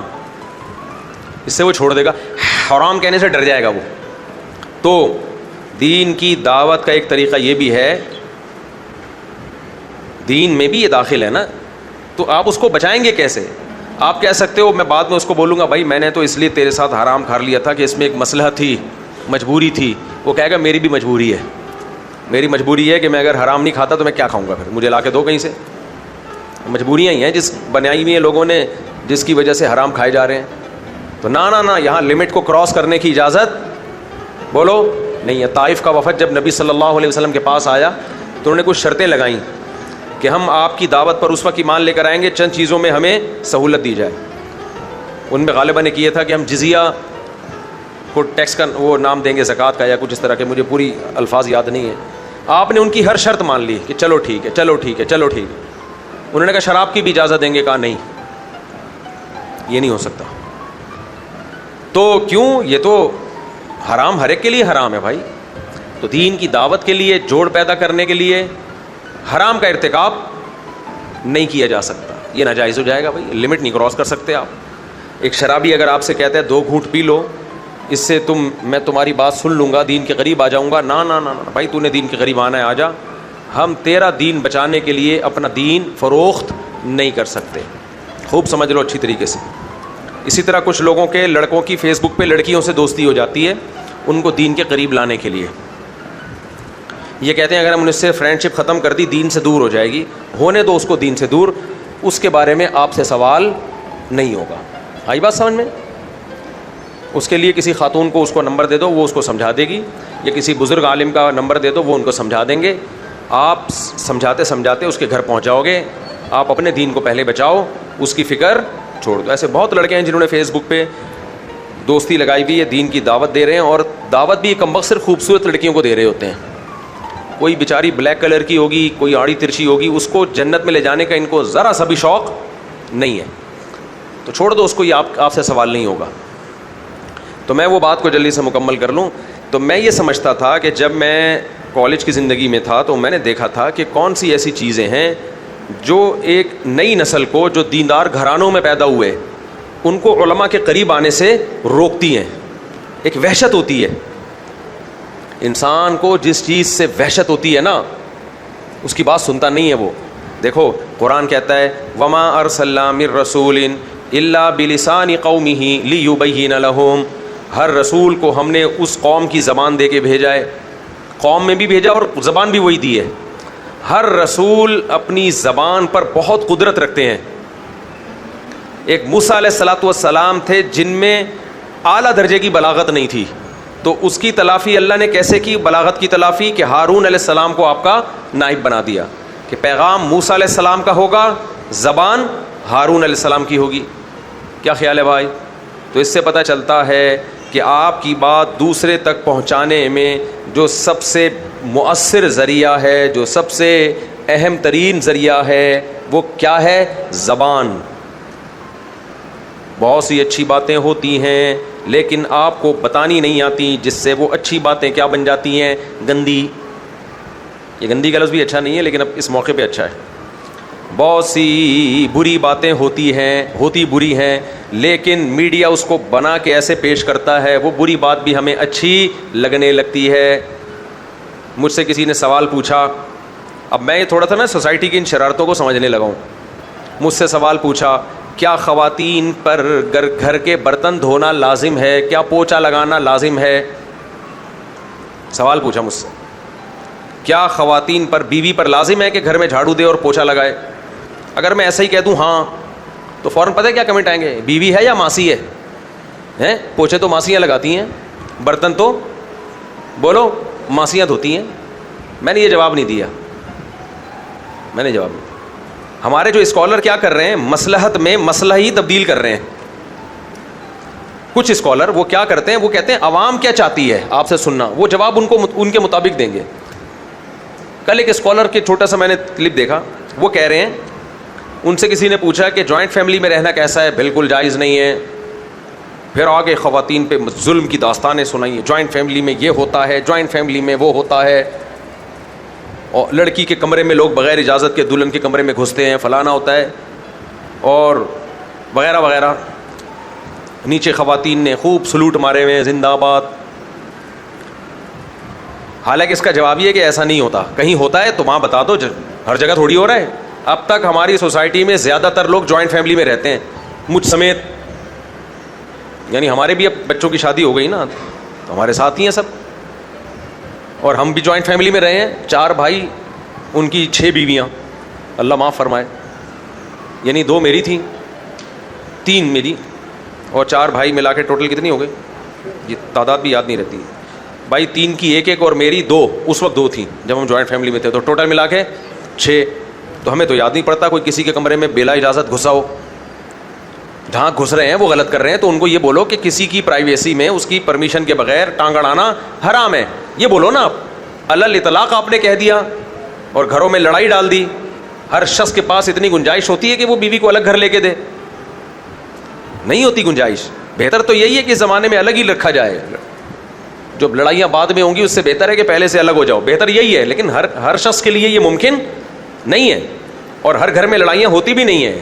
بہت سے سکون اطمینان سے زندگی گزار رہے ہیں. ہاں, آپ کا یہ بیان سن کے لڑنا شروع کر دیں گے وہ.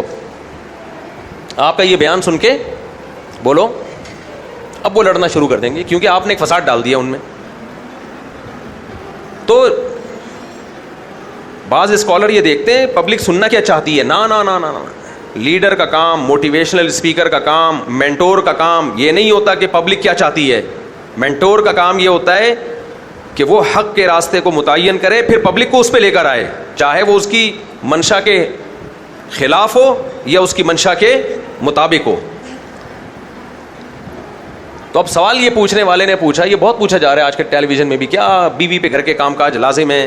غامدی صاحب تو فوراً نفی کر دیتے ہیں, کچھ بھی لازم نہیں ہے. کسی نے غامدی صاحب سے سوال کیا کہ جب اس پہ کمانا بھی لازم نہیں ہے, بچے بھی پیدا کرنا اس کے ذمہ نہیں رہا, اور گھر کے کام کاج بھی لازم نہیں ہے, تو لازم کیا ہے صرف وہ بتا دیں آپ. نہیں آئی میرے خیال ہے بات. جو چیزیں لازم ہیں کائنڈلی اس کی ایک رپورٹ پیش کر دیں آپ. وہ بات کیا کرو جو سوسائٹی میں چل پڑے. گوروں نے نا خواتین کو یہی حقوق دے دے کے نتیجہ پتہ ہے کیا نکالا ہے؟ مردوں نے شادیاں کرنا چھوڑ دی کہ ہمارے تو کوئی کسی کام کی نہیں ہے بھائی, اور فیملی سسٹم تباہ کر دیا انہوں نے. بھائی جہاں ظلم مرد کر رہا ہے اس ظلم کو ہائی لائٹ کرو کہ یہ مرد غلط کر رہا ہے. جہاں عورت ظلم کر رہی ہے اس ظلم کو ہائی لائٹ کرو. نہ ہم عورت کے حقوق نہ مردوں کے حقوق, کسی طرف ہم نے جھکنا نہیں ہے. جہاں غلط ہے اس غلط کو غلط کہا جائے گا. اور دوسری بات یہ کہ غلط کیا ہے صحیح کیا ہے یہ اسلام فیصلہ کرے گا.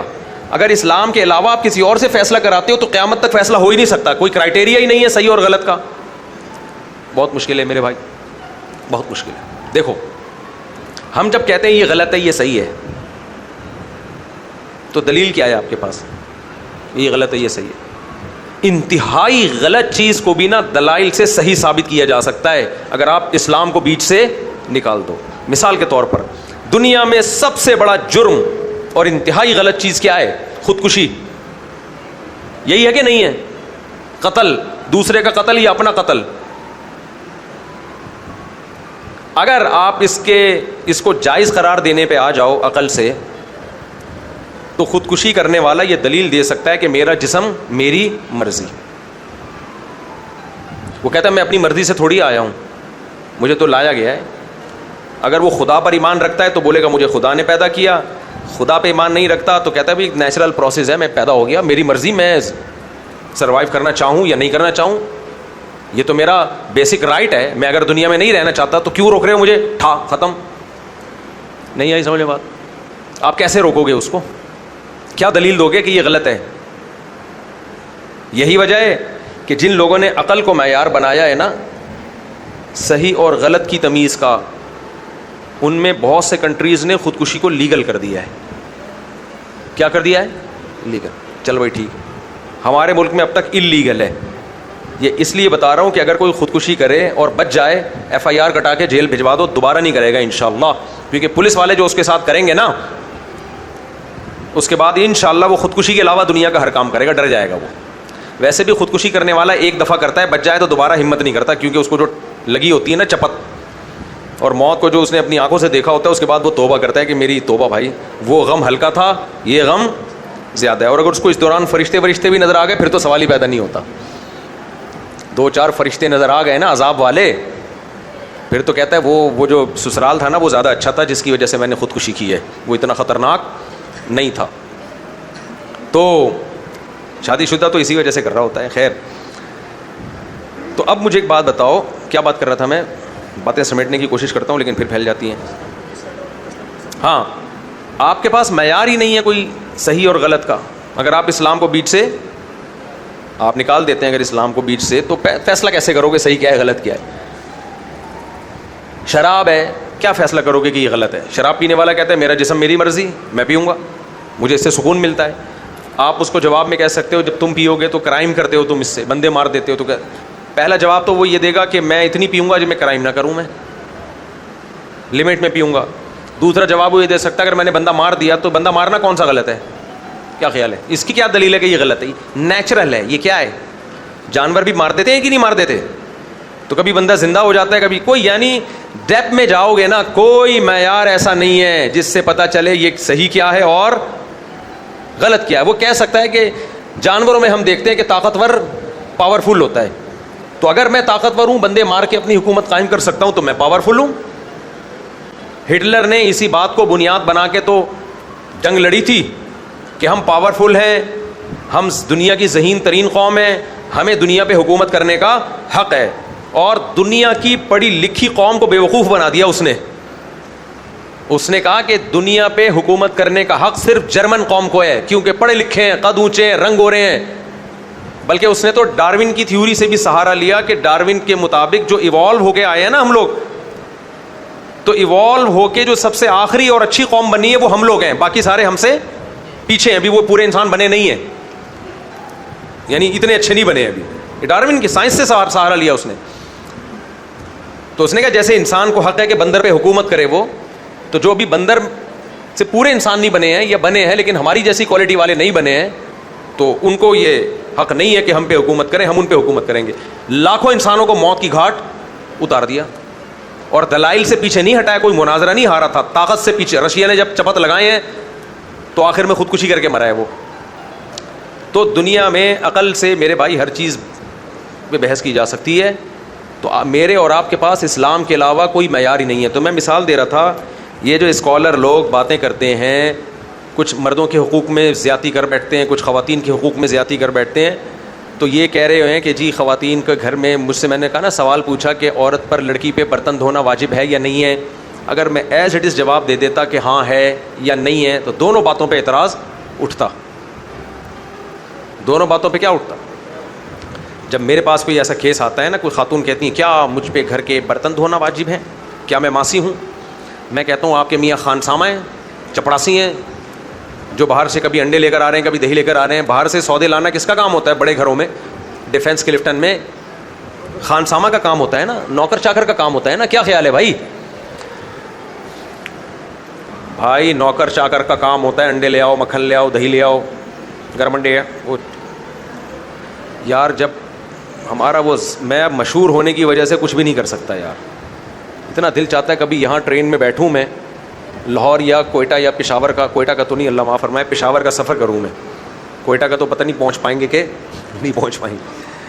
اس کا یہ ہوتا ہے کہ ایسی اعصابی قوت بڑھتی ہے نا ٹرینوں میں, کیونکہ ٹرین کا ٹائم ہوگا 6 بجے چلے گی, آپ احتیاطاً 5:30 بجے پہنچ گئے, پھر وہیں آپ نیت کر لو. میں اپنی فیملی کو ایک دفعہ لے کے گیا تھا, 5 نمازیں ہم نے اسٹیشن پہ پڑھی ہیں الحمدللہ. پھر جب چلنا شروع ہوگی سکون کا سانس ملتا ہے, 2 منٹ بعد باقی پھر رک جائے گی. بہرحال وہ بھی اپنا ایک سفر انجوائے کرتا آدمی. پھر جب اسٹیشن پہ رکے گی تو کیسی آوازیں آتی ہیں, گرم انڈے, کرارے پاپڑے, مزے مزے کی آوازیں, جوس لے لو جوس, تو بڑے مزے مزے کی آوازیں آتی ہیں. اور جو انتہائی ناقص کھانا اسٹیشن پہ ملتا ہے وہ بھی کبھی ہم نہیں بھولیں گے. خیر پھر بھی اللہ نے زندگی دی, ورنہ وہ کھانا کھا کے مر جانا چاہیے تھا. خیر تو اب شوہر کا کام ہے باہر سے کیا لانا, انڈے لانا. اب جو خاتون کہتی ہیں کیا میرے ذمے ہیں برتن دھونا, کیا میرے ذمے ہیں گھر کا پوچھا لگانا, میں ماسی ہوں, تو میں کہتا ہوں آپ کے میاں کیا خانسامہ رکھے ہوئے ہیں آپ نے, نوکر رکھا ہوا ہے جو باہر سے انڈے لے کر آتا ہے, باہر سے دہی لے کر آتا ہے, ہیں بھائی؟ تو اگر وہ یہ کہیں کہ نہیں جناب ہمارے گھر میں نوکر چاکر سارے کام کرتے ہیں, باہر سے دہی بھی کون لے کر آتا ہے, بولو نوکر, سرونٹ ہے. دودھ بھی کون لے کر آتا ہے, منہ سے بول لو یار, سرونٹ. بھائی ہم بڑے مالدار گھرانے کے لوگ ہیں, تو پھر میں کہتا ہوں کہ ٹھیک ہے, جب آپ کے ہاں نوکر چاکر سارے کام کرتے ہیں, اتنی اپر لیول کی آپ کی فیملی ہے, تو گھر کے کام بھی نوکرانیاں کریں گی, پھر تو ٹھیک ہے. لیکن اگر آپ متوسط گھرانے کے ہیں, درمیانے گھرانے کے ہیں, یا غریب گھرانے کے ہیں, تو غریبوں کے ہاں ملازم نہیں ہوا کرتے. ان کے ہاں گھر کے باہر کے کام مرد کرتا ہے, گھر کے اندر کے کام بولو خواتین. تو جیسے مرد گھر کے باہر کے کام کر کے چپڑاسی نہیں بن جاتا, نوکر نہیں بن جاتا, ایسے ہی عورت گھر میں پوچھا لگا کے برتن دھو کے ماسی نہیں بن جاتی. کام تو سب نے مل جل کے کرنے ہیں, سب نے کیسے کام کرنے ہیں, مل جل کے. اب اس کا ایک طریقہ یہ تھا کہ گھر کے باہر کے کام عورت کو دے دیے جائیں اور گھر کے اندر کے کام کس کے ذمہ لگا دیے جائیں, آدمیوں کے. یہ اچھا ہے, کرنا فی بیوتکن, اسلام کہتا ہے عورت گھر کی 4 دیواری میں رہے. تو یہ پیغمبر صلی اللہ علیہ وسلم کی تقسیم ہے, گھر کے باہر کے کام آدمی کے ذمے, اور آدمی گھر کے باہر کے کام کر کے سرونٹ اور ملازم نہیں بن جائے گا, وہ پھر بھی گھر کا سربراہ رہے گا. گھر کے اندر کے کام عورت کے ذمے. اب اندر کے کاموں میں جو بھی کام ہے سارے کرنے پڑیں گے, اس میں واش روم بھی صاف کرنا پڑتا ہے, پوچھا بھی لگانا پڑتا ہے, برتن بھی دھونے پڑتے ہیں. تو یہ سارے کام کر کے معاذ اللہ عورت بھنگی چمار نہیں بن جاتی. بھنگی چمار جب بنے گی جب دوسروں کے گھر جا کے معاذ اللہ معاف فرمائے گٹر صاف کرے گی ان کے جا کے. اپنے گھر کے کام تو خود کرتے ہیں لوگ, اپنا واش روم صاف کرنے سے آپ بھنگی بن جاتے ہو. یار کیا ہو گیا تم لوگ کو, اپنا گھر اپنے برتن دھونے سے آپ کیا بن جاؤ گے, اپنا کھانا خود پکانے سے آپ کیا باورچی بن جاؤ گے. تو بھائی عورت اپنے بچے کے پیمپر صاف کر رہی ہے, اپنے بچے کی اپنے گھر میں پوچھا لگا رہی ہے, اپنے گھر کے برتن دھو رہی ہے. یا تو بڑی لینڈ لارڈ فیملی ہو نا, پھر ٹھیک ہے, وہاں تو ہے ہی نہیں نا, رواج ہی نہیں ہے, وہ ٹھیک ہے. فقہا نے لکھا ہے کہ اگر عورت بہت مالدار گھرانے کی ہے, ایسے گھرانے سے آئی ہے کہ وہاں سارے کام نوکر چاکر ہی کرتے ہیں. بعض ایسے اونچے گھرانے ہوتے ہیں غریبوں, بعض ایسے اونچے گھرانے ہوتے ہیں جن میں خواتین کام کرتی نہیں ہیں. اب سعودی عرب کی کوئی رائل فیملی ہو, بادشاہ کی بیوی تھوڑی گھروں میں پوچھا لگائے گی, اور وہاں تو 20 نوکر رکھے ہوئے ہوتے ہیں. سمجھ میں آ رہی ہے بات کہ نہیں آ رہی ہے؟ تو وہاں تو نہ مرد کام کرتے ہیں نہ عورتیں کام کرتی ہیں. لیکن ایسے لوگ مارکیٹ میں کم ہوتے ہیں, زیادہ تر متوسط گھرانے کے لوگ ہوتے ہیں یا غریب گھرانے کے لوگ ہوتے ہیں. تو ان میں رواج یہی ہے, باہر کے کام کون کرے گا, مرد کرے گا, گھر کے اندر کے کام کون کرے گی, عورت کرے گی. تو وہ کرے گی اور آپ باہر کے کام کرو گے. آپ یہ نہیں کہہ سکتے میں کیا ملازم رکھا ہوا ہوں کہ میں جا کے 6 انڈے لے کر آؤں. تو بیگم بولے گی ناشتہ کون کرے گا بھائی, پھر ناشتہ کیسے کریں ہم. تو کرنے پڑیں گے آپ کو. تو جیسے یہ سوال کوئی نہیں پوچھتا میڈیا پہ کہ کیا گھر کے باہر کے کام مرد کے ذمے, سارے سوال عورت سے متعلق ہوتے ہیں. میڈیا کی شرارت سمجھ رہے ہو کہ کیا عورت پہ گھر کے کام واجب ہیں, تاکہ آگے جواب دے کہ نہیں واجب ہیں, خواتین خوش ہو جائیں, ہاں ہاں ہاں اسلام نے ہمیں کتنی آزادی دی ہے. ایسی کوئی آزادی نہیں دی اسلام نے. اسلام اتنا عجیب و غریب مذہب نہیں ہے کہ کاموں کو ڈیوائڈ نہ کرے اور پیڑے کھانے کے لیے پیڑے. اسلام کسی کو پیڑے ویڑے نہیں کھلاتا. اسلام کہتا ہے اپنی ذمہ داری پوری کرو پھر حقوق ملیں گے, ذمہ داری پوری نہیں کرتے کوئی حقوق نہیں ملیں گے. مرد اگر ذمہ داری پوری نہ کرے, بنیادی ذمہ داری, تو اسلام نے عورت کو تنسیخ نکاح کا حق دیا ہے. مرد اگر نان نفقہ ہی نہیں دے رہا تو پھر عورت کورٹ سے کھلا لے سکتی ہے. ایسی کنڈیشن, بیسک نان نفقہ ہی نہیں دے رہا, اگر وہ بیگم کو لے آیا, نہ انڈے لا کے دے رہا ہے, نہ انڈوں کے پیسے دے رہا ہے, نہ آٹا لا کے دے رہا ہے, نہ آٹے کے پیسے دے رہا ہے, پھر تو بیسک نان نفقہ ہی پورا نہیں کر رہا نا وہ. تو پھر عورت پر اس کی اطاعت لازم ہوگی؟ بولو نہیں ہوگی لازم. آپ جب بنیادی حقوق پورے کرو گے تو پھر ایک دوسرے کے حقوق ہیں. بنیادی حقوق ہی پورے نہیں ہو رہے پھر کوئی حقوق نہیں ہے بھائی, پھر کچھ بھی نہیں ہے. تو یہاں بھی خوب اچھی طرح سمجھ لو, یہ جو میں نے مثال دی ہے نا کہ بات کو کیسے ڈیلیور کرنا ہے, یہ بہت اہم فن ہے. اب مجھ سے سوال پوچھا گیا تھا عورت کے گھر کے برتن دھونا واجب ہے. میں اگر فوراً کہہ دیتا ہاں لازم ہے تو بھی ایک تماشا کھڑا ہوتا کہ کیا وہ برتن دھونے والی ہے, کیا شادی اس لیے کی جاتی ہے کہ گھر کے برتن دھلوائے جائیں. اور اگر میں کہہ دیتا کہ لازم نہیں ہے تو جو بیچاریاں گھروں میں برتن دھو رہی ہیں اور شوہر گھر کے باہر کے کام کر رہے ہیں, ایک اچھی زندگی گزر رہی ہے, وہ برتن دھونے سے پیچھے ہٹ جاتی. تو اس لیے میں نے جواب یہ دیا جو دیا ہے, ابھی دے چکا ہوں میں جب. بھائی بات برتن دھونے یا پوچھے لگانے کی نہیں ہے, بات یہ ہے کہ ذمہ داریاں ڈیوائڈ ہیں. گھر کے باہر کے کام مرد کے ذمے. گھر کے باہر اگر گلی میں جھاڑو لگانی پڑے تو مرد جھاڑو لگائے گا. گھر کے باہر فٹ پاتھ پہ جھاڑو لگانی پڑے تو کون لگائے گا؟ مرد. اس پہ پوچھا لگانا پڑے تو کون لگائے گا؟ مرد لگائے گا. سمجھ میں آ رہی ہے بات؟ وہ مرد لگائے گا پوچھا. رفیع بھائی لگاتے رہے ہیں نا, کتنے عرصہ سیڑھیاں دھوتے رہے ہیں مسجد کی, تو یہ کوئی معاذ اللہ کوئی سروینٹ تھوڑی بن گئے. رفیع بھائی بڑے خوش ہوتے ہیں ویسے آج کل. بس ان سے ایک گزارش ہے کہ سوال مختصر پوچھا کریں. ان کے ہاتھ میں مائک آتا ہے تو سوال اتنا لمبا ہو جاتا ہے, لوگ کہتے ہیں بس نیچے کمنٹس میں آیا ہوا ہوتا ہے. آپ سوال کا خلاصہ نکال کے لایا کرو, اور ہر ہفتے نہ پوچھا کرو, 2-4 ہفتے ناغا کر کے. نہیں ہر جائے نا, پھر لوگوں کا جو دور سے آئے ہوئے لوگ ہیں ان کا نقصان ہوتا ہے. نہیں پھر بھی ہوتا ہے. وہ کہتے ہیں ہم نے جو پوچھنا تھا وہ رہ گیا. خیر, رفیع بھائی کو بات سمجھانا, اونٹ کو رکشے میں بٹھانا. اچھا استغفر اللہ مذاق کر رہا ہوں یار, بے تکلفی ہے. خیر ہاں انشاءاللہ بالکل ایک دم نہیں. میں 35 پہ وہ ختم کروں گا تاکہ ایک دم سے پھر بہت سے لوگوں کی نماز رہ جاتی ہے. نہیں رہ جائے گی. پچھلی دفعہ ہم نے 40 پہ بیان ختم کیا تھا, آج 35 پہ ختم کر دیں گے. 5 منٹ پیچھے آئے نا, ورنہ ایک دم سے وہ لوگ پھر وہ ہو جاتے ہیں. ٹھیک ہے نا, لوگ ایک دم پھر وہ بہت کی نمازیں رہ جائیں گی. بس بات کو میں سمیٹ کے ختم کرتا ہوں. تو میں یہ بتا رہا تھا کہ جو بیریئر ہوتا ہے نا, بیریئر علماء کے اور عوام کے بیچ میں, جو داعی جتنے بھی داعی ہیں وہ اس بات کا خیال کریں کہ داعی سے عامی آدمی کو وحشت نہ ہو. کیا نہ ہو؟ وحشت کسے کہتے ہیں؟ مشکل لفظ ہے, انسیت اور وحشت. یہ انسیت کا الٹ کیا ہے؟ وحشت. انسیت کسے کہتے ہیں؟ آپ کو اپنا پرانا بچھڑا ہوا مل جائے, آہا کیسا مزہ آتا ہے. اور بالکل کوئی اجنبی آدمی آ کے آپ کی مجلس میں بیٹھ جائے, آپ نہ بے تکلف ہو کے مذاق کر سکتے ہو, اپنی ساری جو گپ شپ آپ کی چل رہی ہوتی ہے وہ آپ چھوڑ دیتے ہو, کیونکہ آپ کو اس اجنبی سے تھوڑی سی وحشت ہوتی ہے. سمجھ میں آ رہی ہو؟ جب پسند کی شادی نہ ہو تو کیا ہوتا ہے؟ وحشت. لڑکی کو دولہا دکھایا نہیں گیا تھا, بتایا یہ گیا کہ بہت شریف, ہینڈسم, اسمارٹ, تصویر بھی نہیں دکھائی اس کو, اور اچانک بڑی بڑی مونچھوں والا, بغلوں کے بال بڑے ہوئے, پیٹ یہاں تک, خوب توند نکلی ہوئی ہے, کولے شریف دائیں بائیں پھیلے ہوئے ہیں, اور سفید بال ہیں, کالا کولا لگایا ہوا ہے. تو اب لڑکی کو دولہا سے جو کچھ ہوگا اس کو وحشت کہتے ہیں. از کالڈ وحشت. اور اس کو یہ بھی خطرہ ہو کہ ابھی میرے قریب بھی آئے گا, یعنی یہاں بیٹھا ہوا اتنا برا لگ رہا ہے. ایسا ہوتا ہے بعض دفعہ, بتائے بغیر شادی ہو جاتی ہے تو وہ عجیب سی, وہ بیچاری شوق میں چلی جاتی ہے, یہ ہوا کیا ہے میرے ساتھ. لیکن پہلے ہوتا تھا, اب نہیں ہوتا. تو اب جب لطیفہ مکمل ہی کر لوں, ایک آدمی کی شادی ہوئی نا, تو قاضی صاحب سے کہا کہ قاضی صاحب نے کہا کہ نکاح میں نے پڑھایا ہے, میری فیس دو.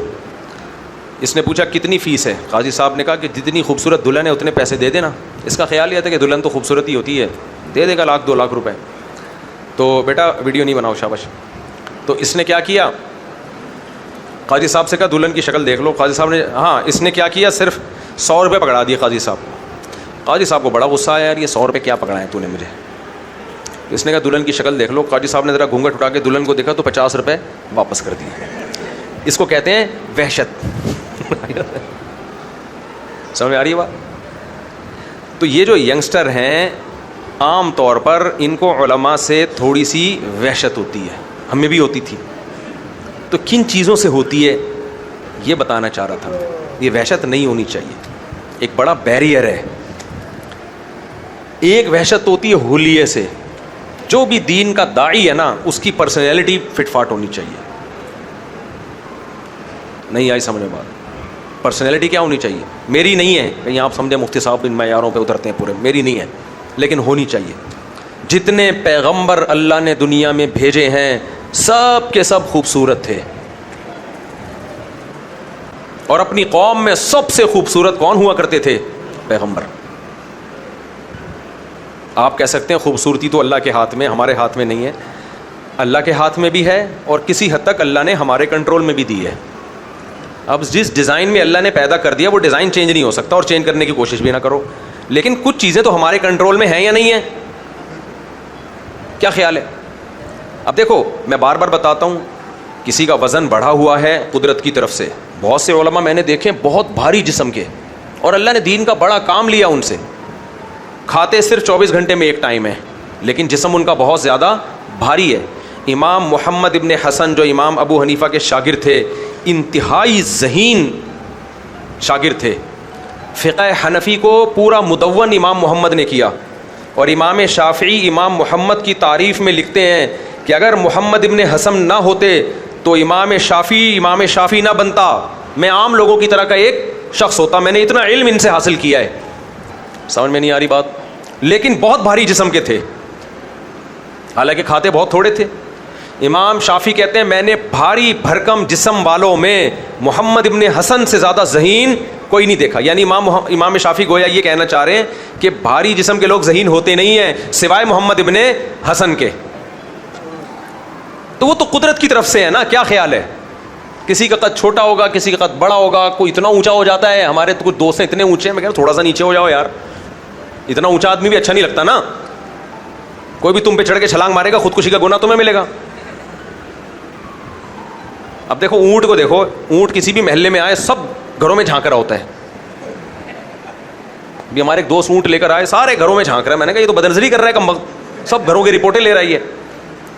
اب وہ تو مجبور ہے نا, اس کی گردن اتنی لمبی اللہ نے بنا دی, وہ کیسے کیا کرے گا؟ وہ تو دیکھتا رہے گا سب کو. تو بعض لوگوں کو اللہ نے اتنا لمبا بنا دیا کہ وہ دیکھنے میں برے لگ رہے ہوتے ہیں, وہ بہت ہی اونچے چلے جاتے ہیں. وہ تو گھروں میں جھانکنے کی ان کو ضرورت ہے, یعنی کہیں اسٹول پہ کھڑے ہونے کی ضرورت ہی نہیں. کچھ لوگوں کو اللہ نے اتنا چھوٹا بنا دیا. ہمارے استاذ اللہ ان کی عمر میں برکت دے, ایک بہت چھوٹے قد کے مولانا تھے. ہمارے استاذ نے ان سے بیٹنگ کروائی تو ہاتھ میں ان کو کفگیر چمچ نہیں ہوتا چاول کا, وہ پکڑا دیا. بیٹ تو ان کے ہاتھ میں آ ہی نہیں رہا تھا, وہ بلہ اتنا لمبا تھا کہ وہ بڑا عجیب بن گیا. بالنگ کراتے تھے تو وہ چمچ سے شاٹ لگاتے تھے. وہ ہم نے کہا یار آپ کی زندگی میں کوئی مزاحیہ واقعہ وہ بتائیں. کہتے ہیں یار میں پاسپورٹ آفس گیا, لائن میں لگا ہوا تھا, مجھے پاسپورٹ دے نہیں رہے تھے, تو میں چیخا نیچے یہیں کھڑے کھڑے چیخا, بھائی مجھے میرا نمبر کب آئے گا؟ اس نے کہا بھائی تو کھڑا تو ہو, پہلے بیٹھا ہوا کیوں ہے؟ وہ خود اپنا واقعہ سنا رہے ہیں. اب اللہ نے کسی کو چھوٹا بنا دیا, کسی کو اتنا اونچا بنا دیا, کسی کو گول بنا دیا, کسی کو موٹا بنا دیا. یہ آپ کے اختیار میں نہیں ہے. لیکن یہ 20% ایسا ہوتا ہے.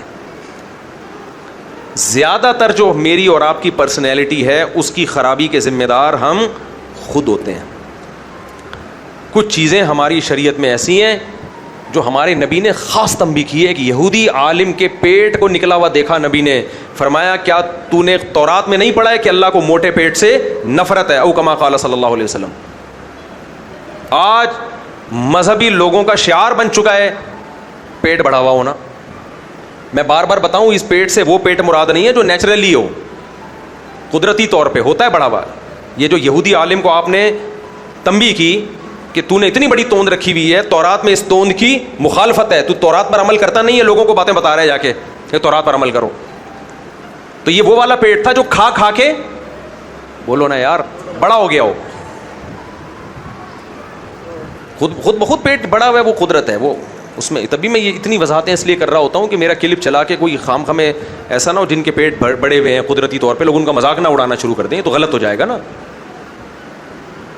نبی نے جو یہودی عالم کی مخالفت کی، علماء نے لکھا اس سے وہ بڑا ہوا پیٹ مراد ہے جو کھا کھا کے، متزلہ العالیہ، جو سامنے آیا کھا لیا. تو داعی کی پرسنالٹی کیا ہونی چاہیے؟ اس کا پیٹ بڑا ہوا، بولو نہ، باریک دبلا. ایک بہت باریک آدمی، اتنا باریک بھی نہ ہو کہ لوگ سوپ بنا کے پی لیں اس کا. ایک بہت باریک آدمی جا رہا تھا، کسی نے کہا تجھے دیکھ کے ایسا لگتا ہے کہ قحط پڑا ہوا ہے. اس سے پہلے ایک موٹا تازہ آ رہا تھا، کسی نے کہا اس کو دیکھ کے قحط کی وجہ سمجھ میں آ گئی ہے. صحیح ہے. تو میرے بھائی پرسنالٹی دیکھو، نبی کریم صلی اللہ علیہ وسلم نے جتنے سفیر بادشاہوں کے پاس بھیجے ہیں نا داعی بنا کے، ہرقل بادشاہ کے پاس اور نجاشی کے پاس، اور جہاں جہاں بھی آپ نے سفیر بھیجے ہیں، نمائندے بھیجے ہیں، علامہ ابن کثیر رحمہ اللہ نے لکھا ہے ان میں 2 کوالٹی سب میں مشترک تھی، 2 صفات سب میں مشترک، کیونکہ وہ داعی بن کے گئے تھے نا. نمبر 1، بولنے پر عبور تھا ان کو. ایسا نہیں تھا بات کرتے ہوئے گھبرا جائیں، کہنا کیا چاہ رہے ہیں نکل کیا رہا ہے. بلاغت تھی، کانفیڈنس، بولنے میں مہارت. نمبر 2، انتہائی خوبصورت پرسنالٹی تھی ان کی. کیوں؟ جب اس پرسنالٹی کے ساتھ وہ بادشاہ کے سامنے جائیں گے تو پہلا امپریشن ایسا پڑے گا، بادشاہ کانپنا شروع کر دے گا، بھائی لگ رہا ہے کوئی بندہ آیا بندہ. تو داعی کو جو اس کے اختیار میں ہے، جو اختیار میں نہیں ہے وہ تو ایک الگ بات ہے. ہمارے ہاں داعی کے کپڑے دیکھو، ناڑا دیکھو ادھر کو لٹک رہا ہوگا، ناڑا ادھر کو جا رہا ہوگا، شلوار کا ایک پینچا یہاں جا رہا ہے وہاں جا رہا ہے، کپڑے بغیر اس طریقے ہوتے ہیں. یعنی جو میرے اندر ساری صلاحیتیں ہیں وہی بتا رہا ہوں آپ کو. میں خود کون سی چیزوں پہ عمل کرتا ہوں، میں اس لیے تکرار کر رہا ہوں تاکہ اللہ مجھے بھی عمل کی توفیق دے. ہمارے مدارس کے طلباء کو دیکھ لو، عجیب عجیب سے بیچاروں نے حالت بنائی ہوئی ہوتی ہے. تو بھائی تھوڑا سا اچھے بن جاؤ، اچھا لباس پہنو. میں جب جاتا ہوں نا اپنے طلباء کی ٹوپیاں چیک کرتا ہوں، میں کہتا ہوں یہ گولے گنڈے کی دکانیں ختم کرو، یہاں سے ٹوپی پہنی ہوئی ہے شیشے لگے ہوئے ہیں اس میں، بس کرو. یہ کون سا گولے گنڈے کی دکان ہے کیا؟ وہ ڈیسنٹ قسم کی ٹوپی پہن لو. سمجھ میں نہیں آ رہی میرا خیال ہے بات. سب سے پہلے میں طلباء کی ٹوپیاں چیک کرتا ہوں. عجیب عجیب سی ٹوپیاں پہنی ہوئی ہوتی ہیں، کپڑے عجیب عجیب سے، ہولی عجیب عجیب سے. کیا کر رہے ہو یار؟ تو پرسنالٹی کی اسلام میں بھی بہت زیادہ ویلیو. حضرت عمر کی پرسنالٹی کیسی تھی پتہ ہے نا آپ کو؟ ایسا لمبا قد اور پیٹ کمر سے چپکا ہوا. پیٹ کہاں چپکا ہوا تھا؟ بولو کمر سے. صحابہ ایسے ہی ہوا کرتے تھے. آج جتنا دیندار ہوگا کھاپے پھوڑتا ہے بہت. کھانا پینا از دا نیم آف اسلام بن چکا ہے. کھانا پینا کیا بن چکا ہے؟ ابھی دیکھ لو آپ، محرم آئے گا، حلوے، وہ محرم کی سبیلیں بھی پھوڑیں گے اور حلیم بھی پھوڑیں گے. ربیع الاول میں جو مسلمان دیگے کھاتا ہے نا، بھینس کہتی ہے کہ کھاتا تو ہے اور بدنام میں ہوں. اور ایک غلط حدیث مشہور کی ہوئی ہے، میٹھا کھانا سنت ہے. کوئی سنت نہیں ہے بھائی. ہمارے نبی نے تو جو کی روٹی کھائی ہے جس میں سب سے کم شوگر ہوتی ہے. آپ جو کی روٹی کھاؤ چلا نہیں جائے گا آپ سے، شوگر ایسا لگتا ہے ڈاؤن ہو گئی ہے. تو یہ بیریئر ہیں جو عوام میں اور دیندار طبقے میں رکاوٹ کا سبب بنتے ہیں. اور جب غیر مسلم کو دیکھو گے، کوئی موٹیویشنل اسپیکر ہوگا غیر مسلم ہوگا، اس کی پرسنالٹی ایسی ٹائٹ ہوگی، ایسا ٹھش پش کانفیڈنس کے ساتھ بات کر رہا ہوگا، چل رہا ہوگا. میں نے بعض مدرسوں میں دیکھا ہے، سب جگہ نہیں الحمدللہ. ہمارے مدرسوں میں اساتذہ محنت بہت کرتے ہیں، یہ چیز میں نے دیکھی ہے. یہ مجھے یونیورسٹیوں میں نظر نہیں آئی. ہمارے مدرسوں میں نا تعلیم میں ٹرخانے والا کام نہیں ہے. یہ تو میں اپنی آنکھوں سے میں نے مشاہدہ کیا ہے. ہر ٹیچر محنت کرتا ہے اور محنت سے پڑھاتا ہے. میں صرف پرسنالٹی کی بات کر رہا ہوں. یونیورسٹیوں میں کیا ہے, محنت نہیں ہے, پرسنالٹی پہ سارا چل رہا ہے سیٹ اپ. تو یہ جو بیریئر ہے نا, اس بیریئر میں ایک چیز کیا ہے, پرسنالٹی. دوسری ہے زبان, جو میں ٹاپک لے کے چلا تھا. زبان سے گاڑھا پن ختم کرو. اردو کو عربی میں مت بولو, اردو کو کس میں بولو, اردو میں بولو.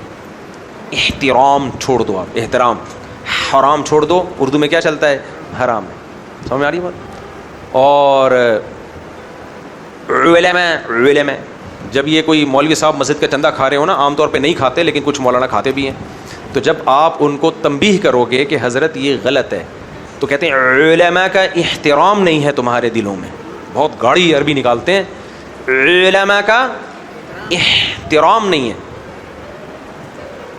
تو آپ بولو بھائی علماء کا احترام اپنی جگہ, پیسوں کا حساب دیتے ہیں آپ, پیسوں کا بولو حساب. اس دن جو ایک بندہ 1 کروڑ روپے دے کے گیا, امام صاحب آپ نے رسید نہیں کاٹی اس کی, اور الگ سے رسید کیوں بنائی گئی آپ نے, وغیرہ وغیرہ. بہت ساری چیزیں 2 نمبریاں چل رہی ہوتی ہیں ماشاء اللہ, پوچھ نہیں سکتا.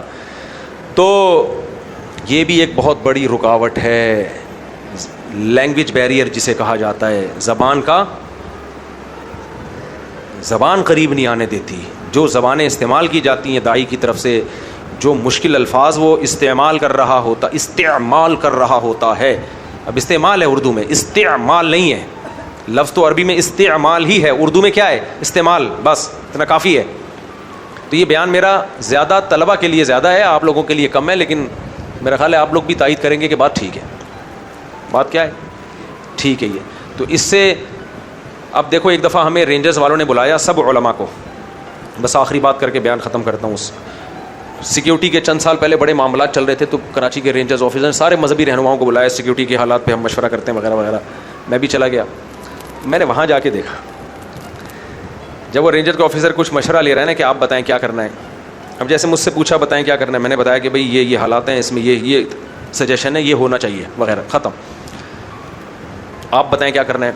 نحمده ونصلي على رسوله الكريم, اما بعد فاعوذ بالله من الشيطان الرجيم, بسم الله الرحمن الرحيم, وما آتاكم الرسول فخذوه وما نهاكم عنه فانتهوا, صدق الله مولانا العظيم, ونفعنا وإياكم لما فيه من الآيات والذكر الحكيم. آگے بھی پورا سمجھ لو. جناب محترم, جناب رینجرز کے آفیسر صاحب, آپ نے ہمیں ہیڈ کوارٹر میں بلایا. میں نام بھی بتا سکتا ہوں کس مولوی کی بات کر رہا ہوں, لیکن وہ پھر غیبت ہو جائے گی. آپ نے ہمیں بلایا. سب سے پہلے تو ہم آپ کے شکر گزار ہیں, اور امید کرتے ہیں اسی طرح انشاء اللہ آپ ہمیں دعوت دیتے رہے. جناب محترم, میرا دل چڑھا کر رکھ کے چماٹ ماروں, میرا ٹائم نہیں ہے, مجھے فون آ رہے ہیں گھر سے, تو فارغ ہے بھائی, تیری 1 بیوی ہے 2 بچے ہیں, ہم نے اتنا بڑا کنبا سنبھالا ہوا ہے یار, اور بھی دنیا میں ہمیں غم ہے. اس کے بعد میں نے توبہ کی, میں نے کہا بھائی میں نہیں جاؤں گا اس مجلس میں یار, میں دوبارہ نہیں جاؤں گا. یہ ایک ہی رپورٹ ہے, باقی 10 نے جب کہا ہوگا تو سوچو کیا حال ہوا ہوگا. مستی سے تیرا ساقی کیا حال ہوا ہوگا, جب تو نے یہ میں ظالم شیشے میں بھری ہوگی. یار شعر بڑا ٹائٹ ہے یار, آئے ہائے ہائے, شعر بڑا ٹائٹ. ساقی کہتے ہیں شراب پلانے والے کو, اور میں کہتے ہیں شراب کو. تو شرابی نا شراب کی بڑی بڑی تعریفیں کر رہے ہوتے ہیں, تو ہم یہ شراب پہ نہیں, ہم یہ اللہ کی محبت کی شراب مراد ہے. تو ساقی کہتا ہے, وہ شرابی کہتا ہے مستی سے تیرا ساقی اے شراب پلانے والے, جب تو نے یہ میں بوتل میں بھری ہوگی تو تیرا مستی میں حال کیا ہوگا. یعنی شرابی کہتا ہے شراب پینے کا اپنا مزہ ہے, اس کو بوتل میں بھرنے کا اپنا مزہ ہے. مستی میں تیرا ساقی کیا حال ہوا ہوگا, جب تو نے یہ میں ظالم بوتل میں بھری ہوگی. تو مجھے وہ اس پہ یہ یاد آ رہا ہے کہ اس کو ایسے مولانا کو, سب ایسے نہیں تھے, ان کو بولنے کا موقع مل جائے نا بس, تو ایسا لگتا ہے کہ ان پہ وہی مستی چڑھتی ہے جو ساقی کو بوتل بھرتے ہوئے مستی چڑھ رہی ہوتی. کہتے ہیں ہمارے ہاتھ میں مائک آ گیا, اب بولو, بات کو طول دو تاکہ پتہ چلے ہم نے کچھ بولا ہے. بھائی جتنی بات پوچھیے ٹو دا پوائنٹ جواب دو, پتلی گلی سے. اب دیکھو میرے پاس ایک دفعہ فون آیا, میں نے اسپیکر آن کیا ہوا تھا, میرے بڑے بھائی بھی بیٹھے ہوئے تھے اور بھی لوگ بیٹھے ہوئے تھے, اسپیکر آن کیا ہوا تھا. میں ملتان سے بات کر رہا ہوں, میں نے کہا جی فرمائیے. کہہ رہے میری بیوی بھاگ گئی ہے, میں کیا کروں. میں نے کہا پولیس کو بتائیں. ختم, بات ختم. کہہ رہے میری بھی بھاگ گئی ہے, میں کیا کروں؟ میں نے کہا پولیس کو بتائیں. ختم. ایک دم جو 2-4 لوگ بیٹھے ہوتے ایسے بیٹھ سے اچھل کے ہنسے ہیں نا, کہہ رہے یار یہ کیا, ختم, بات ختم. بھائی یہ میرا ٹاپک تھوڑی, تیری بیوی بھاگ گئی ہے تو میں کہاں سے لے کر آؤں گا یار. اچھا ایک بندہ بیٹھا ہوا تھا, اس نے کہا کہاں, مجھ سے پوچھ رہے کہاں بھاگی. میں نے کہا دوبارہ کال کر کے پوچھتا ہوں کدھر بھاگی ہے. ایک بندہ ہے وہ فارغ گھوم رہا ہے آج کل. خیر یہ تو بہت ہی شارٹ ہو گیا, اس میں مشورہ بھی دیا جا سکتا ہے. بیوی بھاگ گئی ہے تو صبر کرو, شکر بھی کر سکتے ہو. اگر گہرائی میں جا کے غور کرو تو یہ صبر کے بجائے کس کا موقع ہے؟ شکر کا موقع ہے. یعنی بہت ساری اس میں سوچنے کی چیزیں ہیں. خیر یہ تو میں ایک مثال دے رہا تھا. تو دین کی دعوت کا جو بھی کام کرنے والے لوگ ہیں ان کو حرام اور علماء اور یہ جو ہے نا یہ سب چیزیں اردو کو اردو میں رکھیں, اردو کو تبدیل کرنے کی کائنڈلی کوشش نہ کریں. یہ دین کے جو تبلیغ میں لگتے ہیں وہ بھی یہی شروع کر دیتے ہیں, وہ بھی اسی قسم کی اردو بولنا شروع کر دیتے ہیں. یہ بیریئر ہے, کیونکہ میں نوجوانوں کی نفسیات سمجھتا ہوں, یہ بیریئر ہے, اس سے وہ پیچھے ہٹتے ہیں, کہتے ہیں یار پتہ نہیں کیا بول رہے ہیں. بہت سے اسکالر ہیں غلط باتیں کر رہے ہوتے ہیں لیکن ان کی زبان اتنی آسان ہوتی ہے کہ غلط باتیں بھی چل جاتی ہیں مارکیٹ میں. اللہ عمل کی توفیق عطا فرمائے. وما علینا الا البلاغ. میرے دوست ایان کا آپ سے سوال ہے کہ کیا لوڈو کھیلنا حرام ہے, حلال, جائز ہے؟ دعا کرنے کا کیا طریقہ ہے؟ دعا کرنے کا طریقہ یہ ہاتھ سینے تک اٹھائے جائیں, دونوں ہاتھوں کو ملا بھی سکتے ہیں, فاصلہ بھی رکھ سکتے ہیں, اور سب سے پہلے اللہ کی حمد و ثنا کی جائے, پھر نبی صلی اللہ علیہ وسلم پر درود پڑھا جائے, اس کے بعد پھر اپنے لیے, پھر اپنے والدین کے لیے, جو قریبی رشتہ دار ہیں ان کے لیے پہلے دعا مانگی جائے, اپنے اساتذہ کے لیے, پھر جنرلی دعائیں مانگی جائیں, اور آخر میں درود پہ دعا کو ختم کیا جائے. اگر فجر کا وقت داخل ہو جائے تو کیا اس میں تہجد کی نماز پڑھ سکتے ہیں؟ نہیں, فجر کا وقت داخل ہونے سے پہلے ہے تہجد کی نماز. سب سے پہلے آپ دعا کریں کہ اللہ ہم سب کے اور خاص طور پر میرے کچھ عزیز لوگوں کی زندگی میں ہر قسم کی مشکلات میں آسانی پیدا کر دے, آمین. میرا سوال یہ ہے کہ والدین اگر اپنی مرضی اپنی زمین نابالغ اور بالغ بچوں کو مشترکہ بغیر تقسیم اور بغیر قبضہ دے دیں, صرف تحریر لکھ کے, اس صورت میں کیا نابالغ بچوں کا قبضہ مانا جائے گا؟ دوسری بات یہ کہ آپ کے بیان کے نیچے لوگوں نے تعریف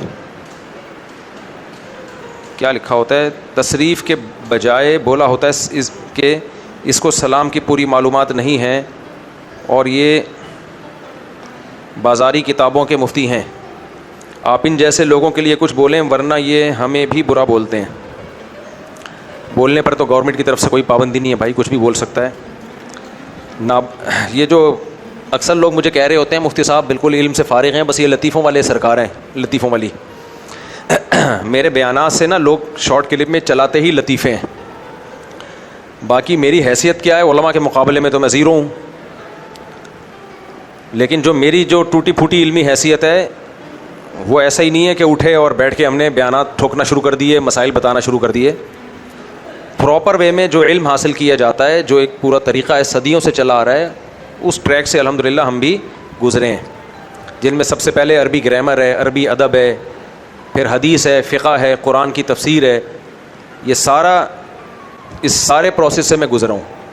اس کے بعد میں 26 سال 26 یعنی 25 تو پورے ہو گئے, یہ 26واں سال چل رہا ہے. 26 سال سے میں جامعۃ الرشید میں مختلف کتابیں پڑھا چکا ہوں, اصول فقہ کی بھی, عربی ادب کی بھی, عربی گرامر کی بھی, حدیث کی بھی, حدیث کی چھوٹی کتابیں بھی, حدیث کی بڑی کتابیں بھی. تو 26 سال کوئی تھوڑا عرصہ نہیں ہوتا. اور جامعۃ الرشید کے شیخ الحدیث ہیں حضرت مفتی محمد صاحب, اصل استاذ تو وہ ہیں بخاری کے, لیکن 3-4 سال سے بخاری کے کچھ اسباق بھی میں پڑھا رہا ہوں. مشکات کئی سال سے پڑھا رہا ہوں. مشکات بھی ایک بہت بڑی کتاب سمجھی جاتی ہے. میرا مقصد شو مارنا نہیں ہے, میرا مقصد صرف یہ بتانا ہے کہ کچھ لوگ ہمارے جب ہم کوئی مسئلہ بتا رہے ہوتے ہیں نا تو ان کو اصل میں وہ مسئلہ پسند نہیں آ رہا ہوتا, ان کی مرضی کے خلاف ہوتا ہے مسئلہ, تو پھر وہ الزام لگا دیتے ہیں اس شخص پہ جو مسئلہ بتانے والا ہے کہ یہ فارغ ہے, یہ تو صرف شادیوں پہ بیان کرنا جانتا ہے, یہ تو صرف بیانات میں لطیفے سنانا جانتا ہے. اس لیے بیک گراؤنڈ میں تھوڑا سا اپنا بتا رہا ہوں. باقی علماء کے مقابلے میں تو ہمارے کیا 26 کیا 48 سال بھی ہو جائیں پڑھاتے ہوئے, ہماری کوئی حیثیت نہیں ہے. باقی جو مسائل کا کام ہے دارالافتاء والارشاد, وہ بھی میں 26 سال سے وہ کام کر رہا ہوں. اور مسائل کا مطلب یہ نہیں ہوتا ادھر مسئلہ آیا ادھر پھینک دی لمبی سی, جیسے آج کل کے اسکالر ہیں, ادھر مسئلہ آیا ادھر ٹھک کر کے ان کے پاس جواب ہوتا ہے, حالانکہ ان کی کوئی تحقیق نہیں ہوتی.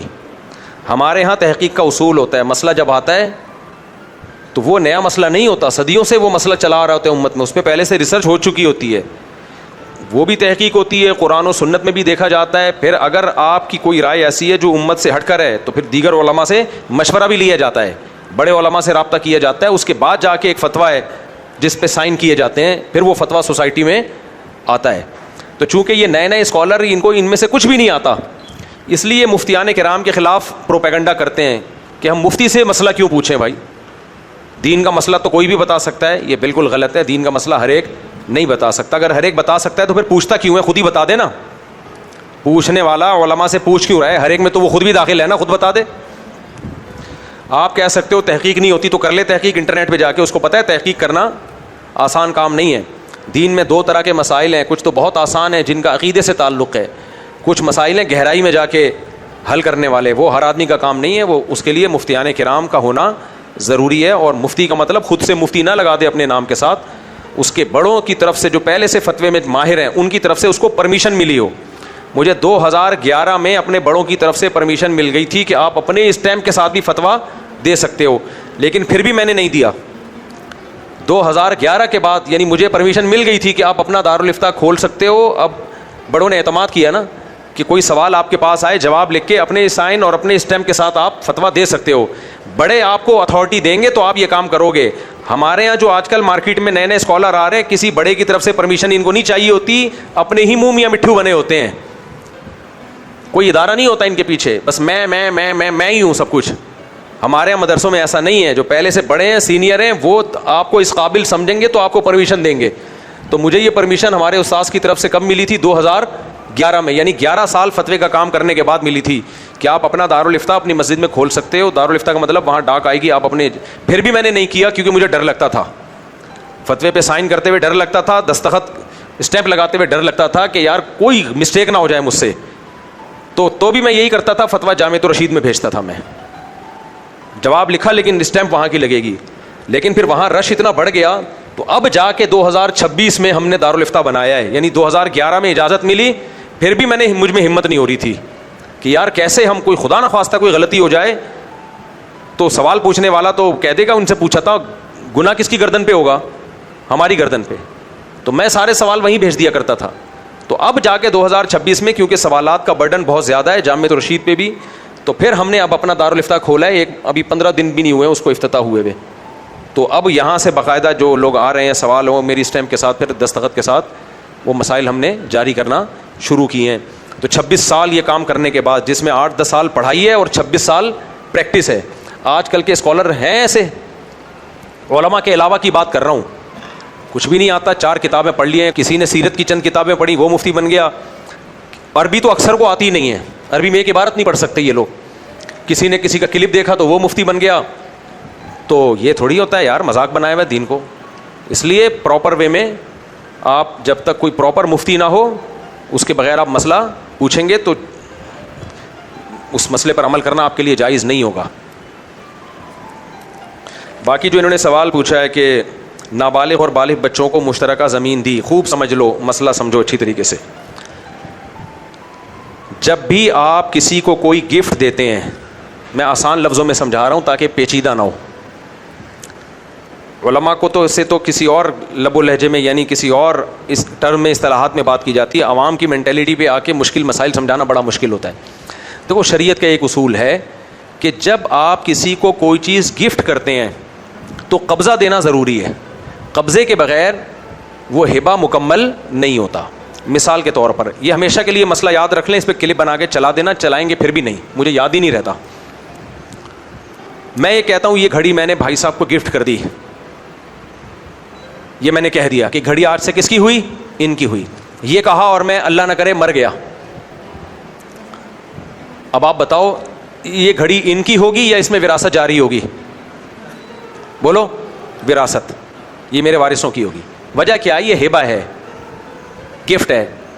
گفٹ جب تک قبضہ نہ ہو جائے مکمل نہیں ہوتا. ہاں میں نے کہا یہ گھڑی ان کی ہے, اتار کے ان کے ہاتھ میں ایک دفعہ میں نے پکڑا دی, انہوں نے ہاتھ میں پکڑ لی, پھر میرے ہی پاس مجھے واپس کر دی امانت کے طور پہ کہ آپ یہ رکھ لیں, آپ کے ہاتھ پہ اچھی لگ رہی تھی. پھر میں نے پہن لی, اللہ نہ کرے پھر میں مر گیا, اب یہ گھڑی وارثوں کو ملے گی یا ان کو ملے گی؟ ان کو ملے گی، کیونکہ قبضہ مکمل ہو چکا تھا. یہاں تک بات کھوپڑی شریف میں کلیئر ہو گئی. ایک بات. نمبر 2، ہبۃ المشغول جو ہے نا وہ مانع عن القبض ہوتا ہے. گاڑی اصطلاح ہے، اب میں اس کو آسان لفظوں میں سمجھاتا ہوں. کوئی بھی چیز جو مشغول بملک الواہب ہو، جو ہبہ ہے مشغول بملک الواہب ہو، تو اس کا مشغول رہنا واہب کی ملکیت کے ساتھ یہ مانع عن القبض ہے.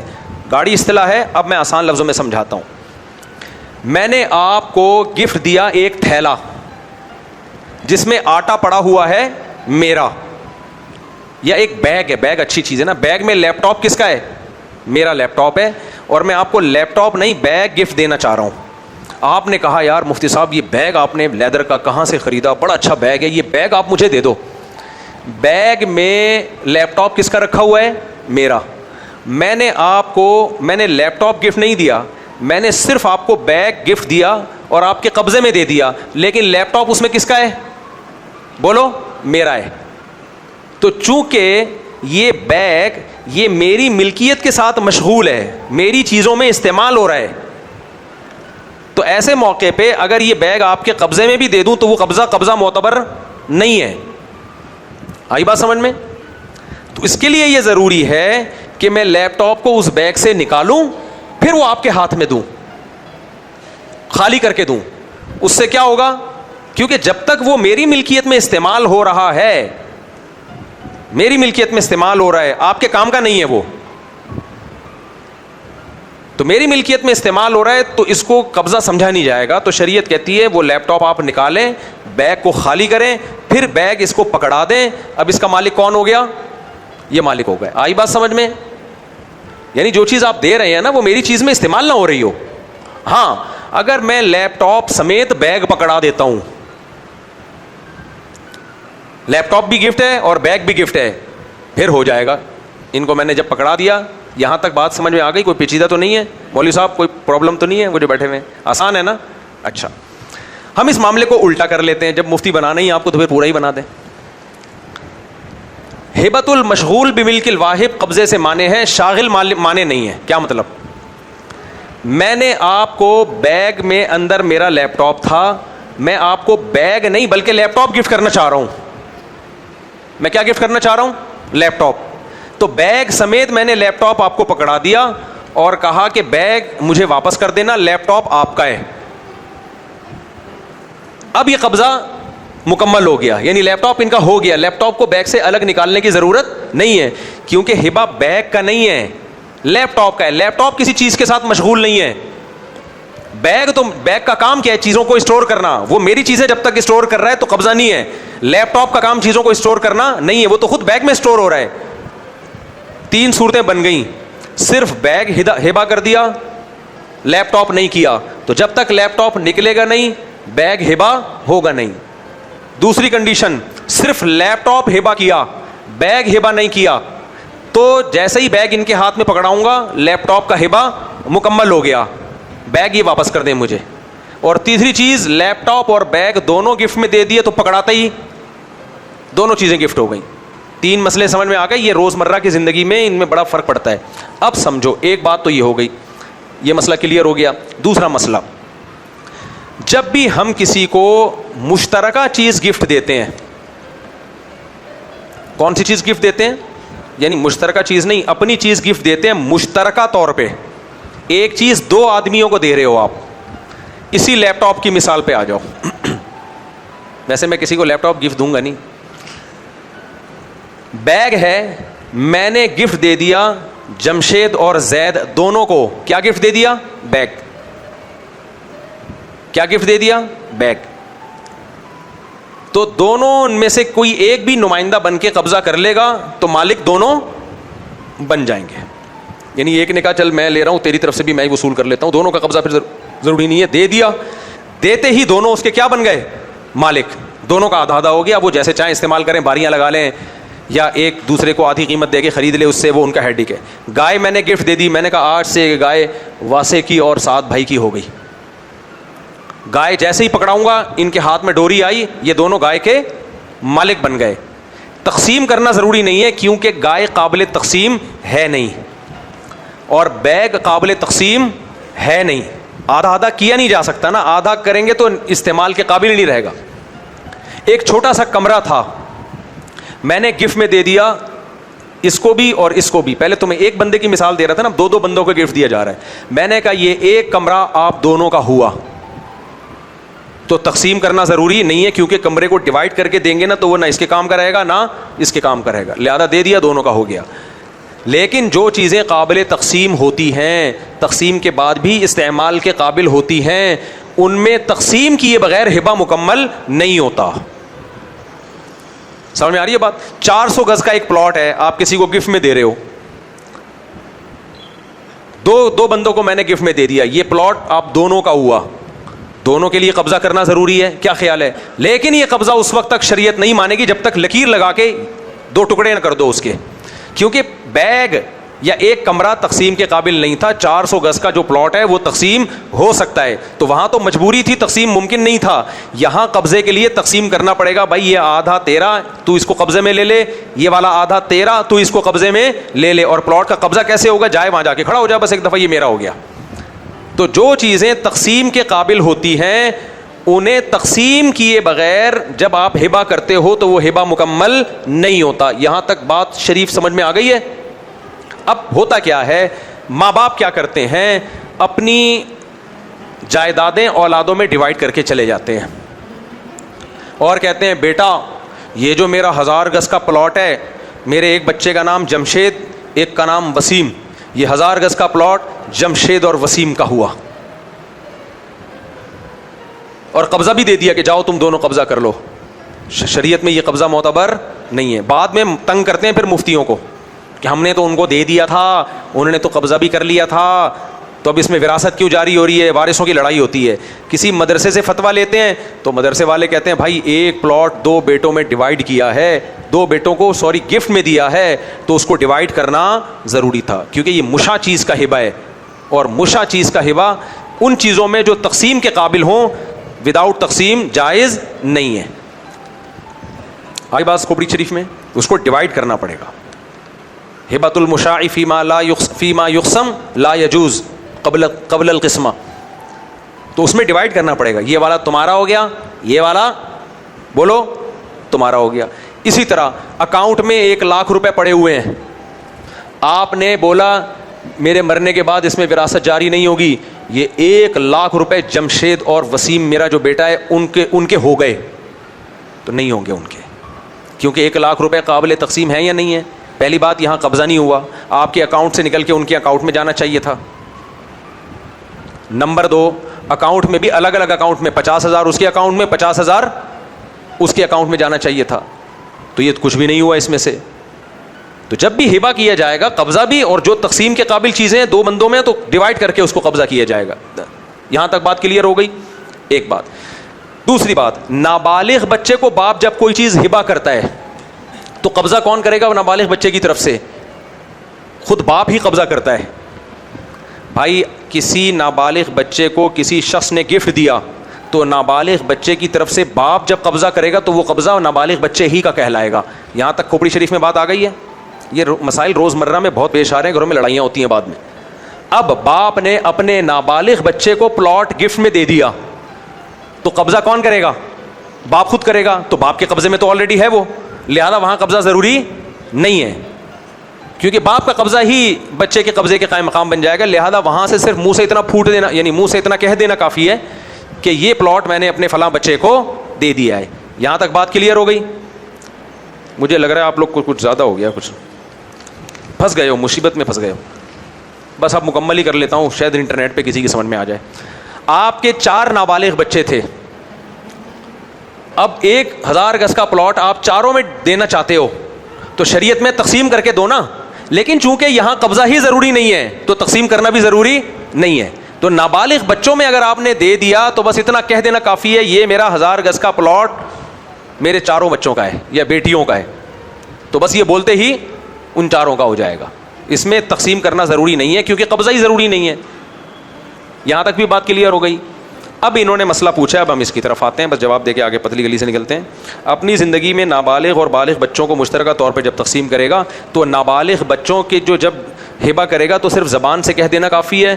بالغ بچوں کو جو کچھ بھی پراپرٹی دے گا تو وہ پراپرٹی اگر ایسی ہے جو تقسیم کے قابل ہی نہیں ہے پھر تو زبان سے دے دینا کافی ہے. اور قبضہ بہرحال پھر بھی دینا پڑے گا. قبضے کا مطلب ایک مکان ہے چھوٹا سا جو 2 حصوں میں ڈیوائڈ نہیں ہو سکتا, تو ابا اپنا سارا سامان اس مکان سے نکالے, کیونکہ تھیلے سے لیپ ٹاپ نکالنا ضروری ہے. مکان کی مثال ہے تھیلے کی, اور مکان میں جو ابا کا فرنیچر پڑا ہوا ہے وہ ایسے ہے جیسے بیگ میں لیپ ٹاپ پڑا ہوا ہے. تو ہبۃ المشغول بملک الشاغل یہ جائز نہیں ہے. تو اس میں یہ ضروری ہے کہ ابا سارا سامان نکال کے مکان خالی کریں اور پھر اپنے بیٹے کے یا 2 بیٹوں کے حوالے کریں. پھر بے شک وہ ابا کا سامان دوبارہ ڈال دیں اس میں, لیکن ایک دفعہ ابا کو خود بھی اس مکان سے نکلنا پڑے گا اور اپنا سارا فرنیچر بھی اس مکان سے نکالنا پڑے گا. پھر بیٹے کے قبضے میں دیں گے, یا بیوی کو جو لوگ گفٹ دینا چاہتے ہیں بیوی کے قبضے میں دیں. تو یہ ضروری ہے, اس کے بغیر اگر آپ مر گئے تو پھر وراثت جاری ہوگی اور بعد میں خون خرابے ہوتے ہیں, لڑائیاں ہوتی ہیں. بیٹا کہتا ہے یہ مکان تو میرے ابا نے مجھے دے دیا تھا, میرے نام کر دیا تھا, اس میں وراثت نہیں ہوگی. مفتی کہہ رہے ہوتے ہیں اس میں وراثت ہے کیونکہ آپ کے نام تو کیا, انہوں نے آپ کو قبضے میں نہیں دیا. وہ کہہ رہے نہیں مجھے تو چابیاں بھی پکڑا دی تھیں. بھائی چابیاں پکڑائی تھیں, سامان سارا ابا کا پڑا ہوا تھا, تو یہ قبضہ نہیں ہوتا. مالک مکان جب مکان خالی کراتا ہے تو سامان نکالتا ہے سب سے پہلے. قبضہ کہتے ہی اس کو ہے کہ آپ کا مکان پڑا ہوا ہو, خود سامان پڑا ہوا ہو. 24 گھنٹے کون رہتا ہے گھر کے اندر؟ بات. اب لوگ کہتے ہیں مفتیوں نے دین کو مشکل بنا دیا, سارا سامان نکال کے بیٹے کو گفٹ دیں. بھائی مفتیوں نے دین کو مشکل نہیں بنایا, کہ آسان سا اصول ہے بھائی. قبضہ جب تک نہیں ہوگا ہبہ تھوڑی ہوتا ہے. اگر آپ اس ٹینشن سے بچنا چاہتے ہو, اپنے بیٹے کو گفٹ دے رہے ہو یا بیوی کو مکان دے رہے ہو, اور آپ کہہ رہے ہو علماء کہتے ہیں پہلے سارا سامان نکالو پھر بیوی کو بولو یہ چابی پکڑو اندر گھر میں جاؤ, تمہارا قبضہ ہو گیا, اب سامان واپس ڈال دو امانت سمجھ کے, میں بھی آ رہا ہوں, بڑا لمبا چوڑا ٹینشن ہے. تو بھائی آسان یہ کہ لیپ ٹاپ سمیت گفٹ دے دو نا, بیگ. جب اتنا کروڑ کا مکان دے رہے ہو تو سامان بھی دے دو نا اس کو. گھر سے باہر نکلو, بیگم کو بولو بیگم یہ گھر, اس میں موجود فرنیچر, فریج, پنکھے, ٹیوب لائٹیں سمیت کس کا ہوا؟ تمہارا. جب یہ دل تمہارا ہوا تو یہ مکان بھی تمہارا ہوا. جب اتنا بڑا دل کیا ہے تو پھر سامان سمیت دے دو. آئی بات سمجھ میں؟ پھر یہ قبضے کی ٹینشن کی ضرورت بولو رہے گی نہیں, ضرورت ہی نہیں رہے گی اس تکلف کی. اس طرح سے دے دو اس کو. ورنہ یہ جتنے بھی کچھ کر لو, بیوی کے نام بھی مکان کر دو گے نا, علماء نہیں مانیں گے اس کو, کیونکہ ڈاکومنٹیشن, بالکل ڈاکومنٹیشن کا مطلب ہوتا ہے صرف ایک کاغذی کاروائی گورنمنٹ کے کھاتوں میں. آپ نکاح نامے میں بیوی کسی کو بھی لکھ دو تو بیوی تھوڑی بن جائے گی, گورنمنٹ مانے گی اس کو, آپ کی بیوی. شریعت نہیں مانے گی. شریعت کہتی ہے ایجاب و قبول ہوا ہو تو بیوی بنے گی, چاہے ڈاکومنٹیشن نہ بھی ہو.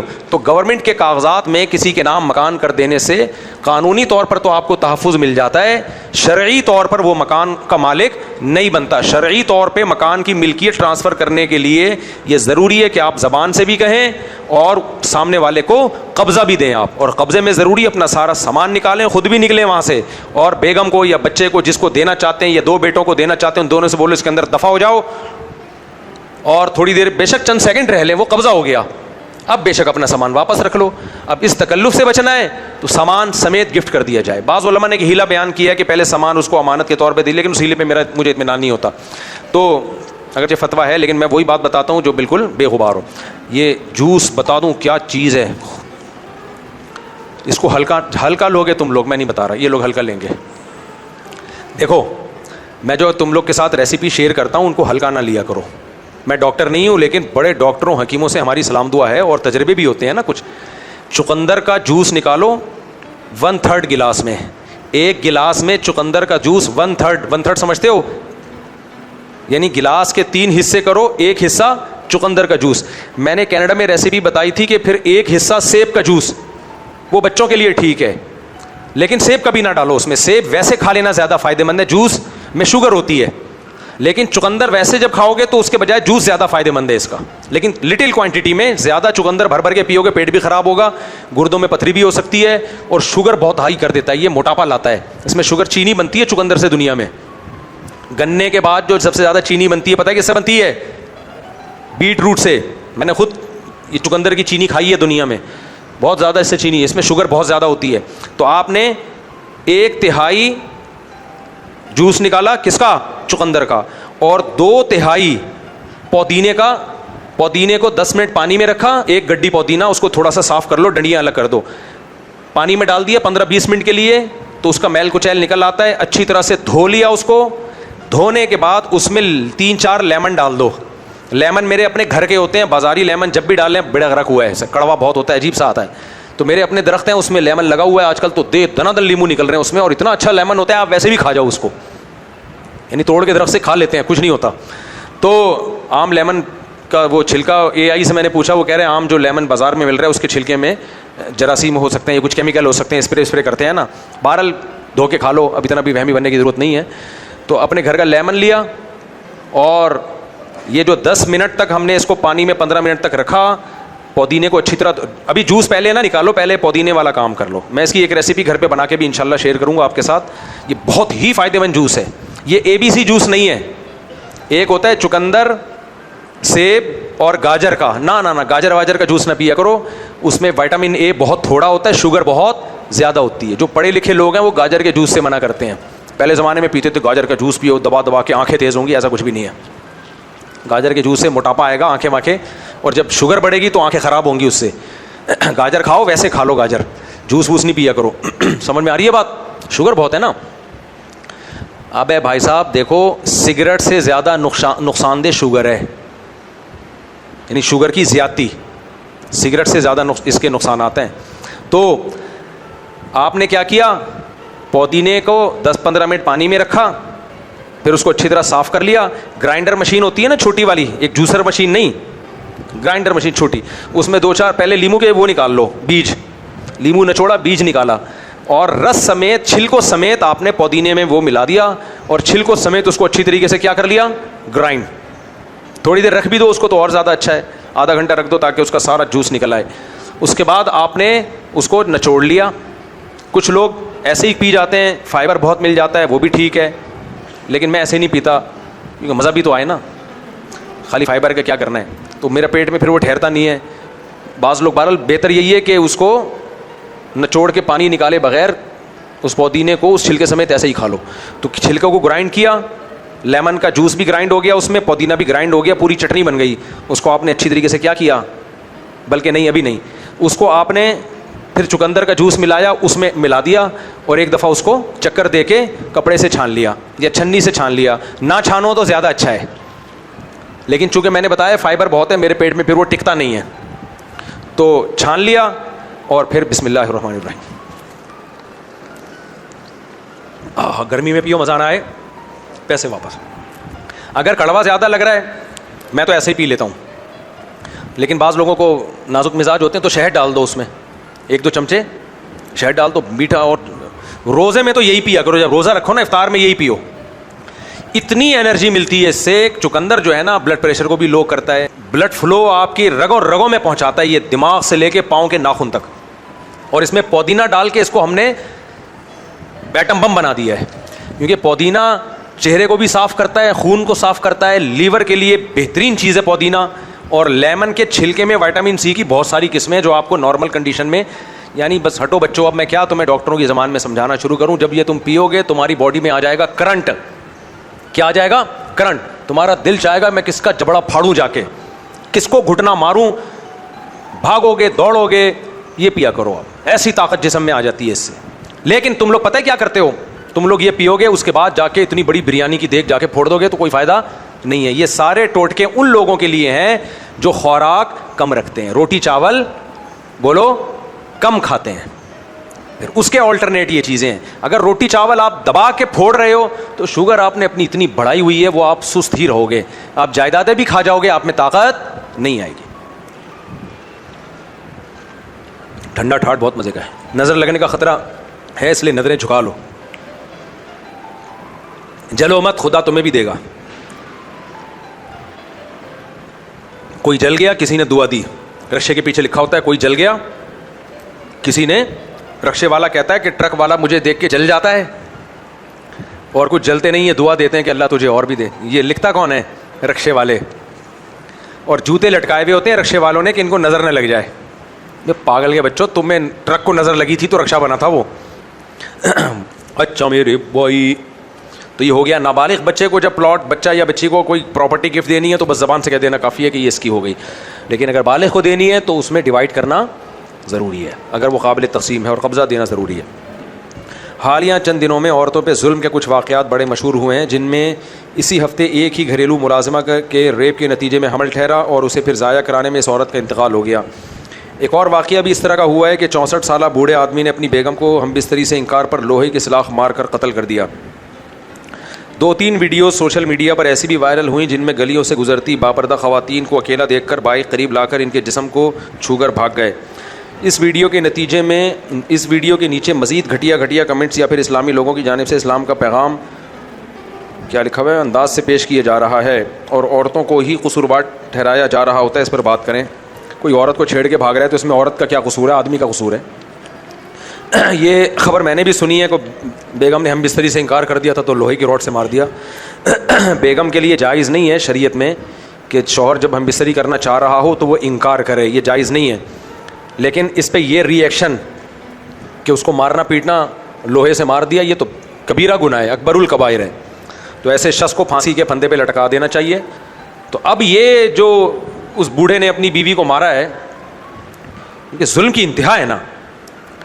ایک آدمی نے آپ کے بچے کو، آپ نے بولا پانی لے کر آؤ، وہ پانی نہیں لایا، آپ نے اٹھا کے گلا دبا کے رسی سے پنکھے سے لٹکا کے جان سے مار دیا، اور جواب یہ دے رہے ہیں کہ میں نے جب اس کو بولا تھا پانی لاؤ تو اس پہ لازم تھا کہ پانی لائے۔ بھائی اس پہ پانی لانا لازم تھا، آپ کی خدمت لازم تھی، لیکن یہ اس نوعیت کا جرم ہے کہ آپ اس کو قتل کر دیں۔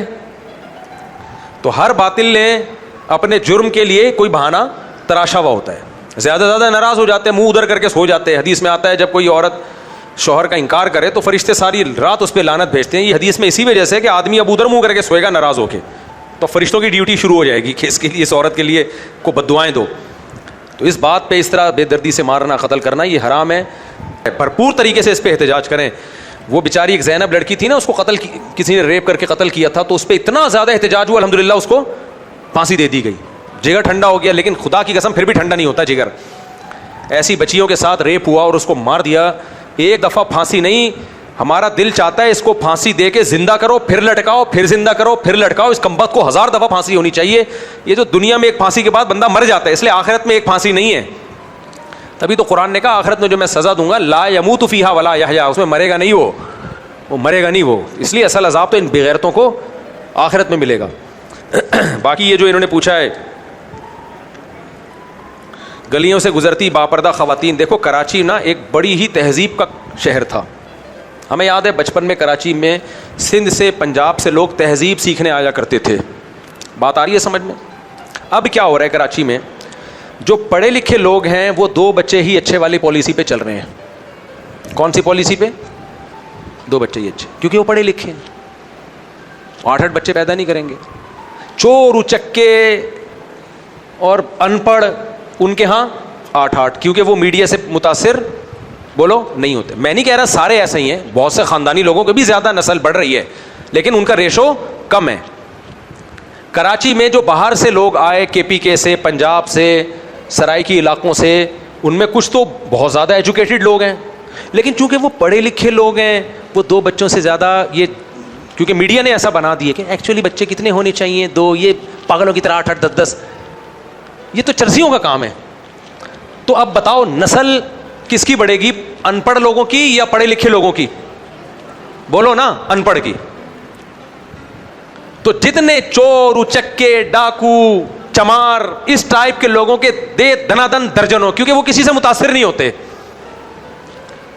اور یہ میں نہیں لکھ رہا، یہ ایک انگریز لکھ کے گیا ہے کہ دنیا میں جہاں بھی فیملی پلاننگ پر عمل ہوا ہے نا، غیر خاندانی لوگوں کی نسلیں بڑی ہیں اس میں۔ ہاں کچھ خاندانی بھی ہیں جن کی بڑھ رہی ہیں، میں نہیں کہہ رہا سارے ایسے ہیں۔ KPK سے کچھ لوگ آئے بڑے خاندانی، ان کی نسل بڑی ہے۔ پنجاب سے کچھ لوگ آئے بڑی خاندانی، ان کی نسل بڑی ہے۔ سرائکی علاقوں سے کچھ خاندانی لوگ آئے، ان کی نسل بڑی ہے، لیکن ان کا ریشو کیا ہے؟ بولو، کم ہے۔ اردو اسپیکنگ ہو، پنجابی ہو، سرائکی ہو، پٹھان ہو، ان میں نسل زیادہ تر ان لوگوں کی بڑھ رہی ہے جو ایجوکیٹڈ فیملیوں سے جن کا تعلق نہیں ہے۔ اور یہ جس ملک میں بھی فیملی پلاننگ پر عمل ہوگا اس کے سائیڈ افیکٹ یہ ہیں۔ اس کا نتیجہ کیا نکلتا ہے؟ کسی بھی سوسائٹی میں چور اچکے زیادہ ہو جاتے ہیں اور خاندانی لوگ سمٹنا شروع ہو جاتے ہیں۔ تو کراچی کا کلچر جو چینج ہوا ہے نا، اس کی بہت بڑی وجہ یہ ہے۔ تصور نہیں تھا کراچی میں کوئی کسی لڑکی کو چھیڑ دے، سب احترام سے دیکھا کرتے تھے خواتین کو۔ ہمیں یاد ہے کوئی بیچاری خاتون لے کر آ رہی ہے کوئی سامان، لڑکے اٹھ کے جاتے تھے اس کی مدد کر کے اس کا سامان گھر تک پہنچا کے آتے تھے۔ اب ہوٹنگ بچ. اب اس دفعہ عید پہ دیکھو, بقرعید پہ دیکھو, عید الفطر پہ دیکھو, جو چھچھورا پن کراچی میں ہوا ہے ہمیں ماضی میں اس کا تصور ملتا نہیں ہے. میں ایک دن اپنے بچوں کو لے کے کلفٹن چلا گیا, میں حیران, میں نے کہا یار کلفٹن تو چینج ہو گیا, جتنے تفریحی مقامات ہیں یہ تو سب ختم. میں نے کہا یار ہم جب 20 سال پہلے گئے تھے ایک الگ ماحول تھا, ڈیسنٹ قسم کے لوگ آتے تھے اور بڑے اچھے خاندانی. اب کیا ہو رہا ہے, سارے اوباش چھچھورے ایک نمبر کے فضول, وہ سارے پہنچے ہوئے ہیں. وجہ کیا ہے کہ باقی لوگ کلفٹن نہیں جا رہے ہیں, وہ مائنورٹی میں آ رہے ہیں. نہیں آئی سمجھ میں بات؟ وہ کس میں آ رہے ہیں؟ وہ سمٹتے جا رہے ہیں. جو خاندانی لوگ ہیں نا اچھے فیملیوں سے, وہ کیا ہو رہے ہیں؟ سمٹ رہے ہیں. کیونکہ فیملی پلاننگ والوں نے یہ بغیرتی کی ہے, انہوں نے قوم کو یہ باور کرا دیا ہے کہ زیادہ بچے پیدا کرنا جاہل اجڑ لوگوں کا کام ہے, اچھی فیملیوں کا کام نہیں ہے. نتیجہ کیا نکلے گا؟ اچھی فیملیاں سمٹیں گی اور جو فیملیاں کرمنل ایکٹیویٹیز میں ہیں وہ خود بخود بڑھیں گی.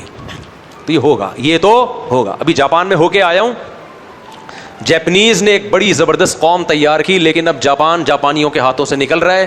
تہذیب کی ایسی کی تیسی ہونے والی ہے. یہ جو ہم کہتے ہیں نا جاپنیز بچے بڑے لائن میں اور بڑے, یہ چند دنوں کی بات ہے. 15-20 سال کے بعد جاپان کا حلیہ بگڑ چکا ہوگا.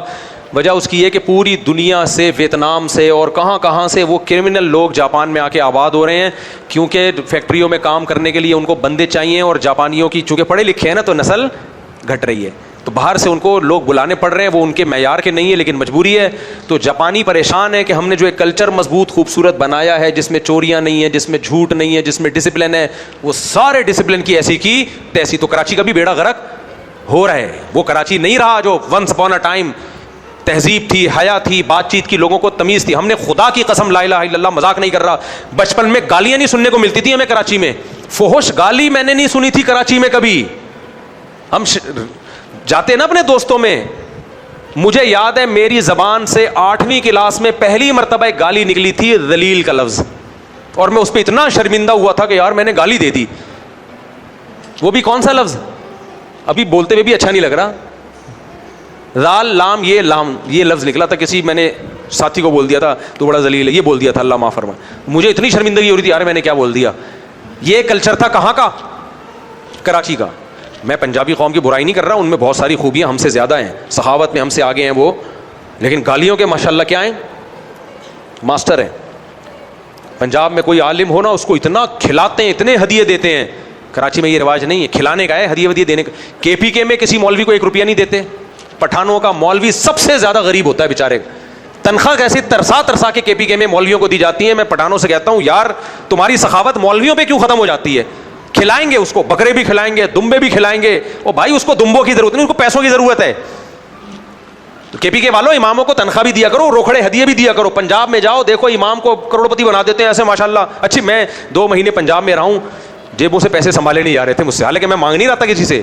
ہر تھوڑی دیر میں کوئی پنجابی بھائی آتا تھا, تصاویر میری طرف سے گفٹ ہے, گفٹ میں لفافہ کھولو پیسے.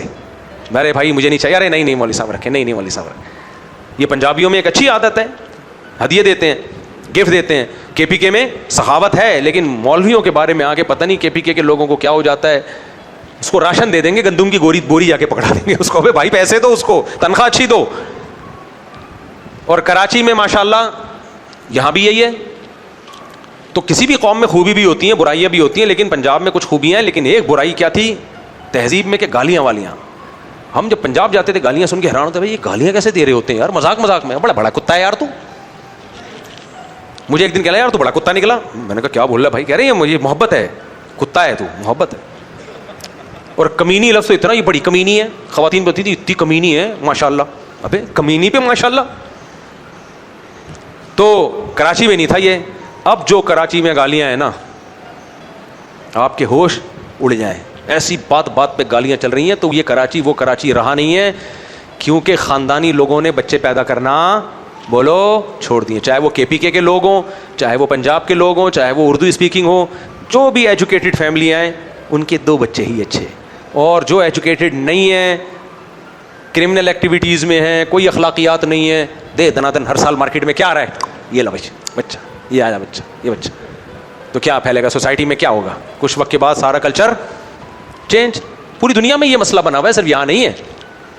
انگریزوں میں تو یہ کہ انہوں نے نہ اچھے نہ برے سب نہیں پیدا کرنا چھوڑ دیا نا. تو انہیں تو شادی بیاہ کا رواج ہی ختم ہو گیا نا ان کے یہاں. تو اس لیے نسل بڑھاؤ. کیا بڑھاؤ؟ نسل بڑھاؤ. اور یہ جو ابھی ہمارے مسلم لیگ کے ممبر کا بیان آیا, انتہائی احمقانہ بیان, کہ کراچی کی, پاکستان کی آبادی 2050 میں اتنے کروڑ ہو جائے گی, ہائے ہائے ہائے ہمارے پاس وسائل نہیں ہیں.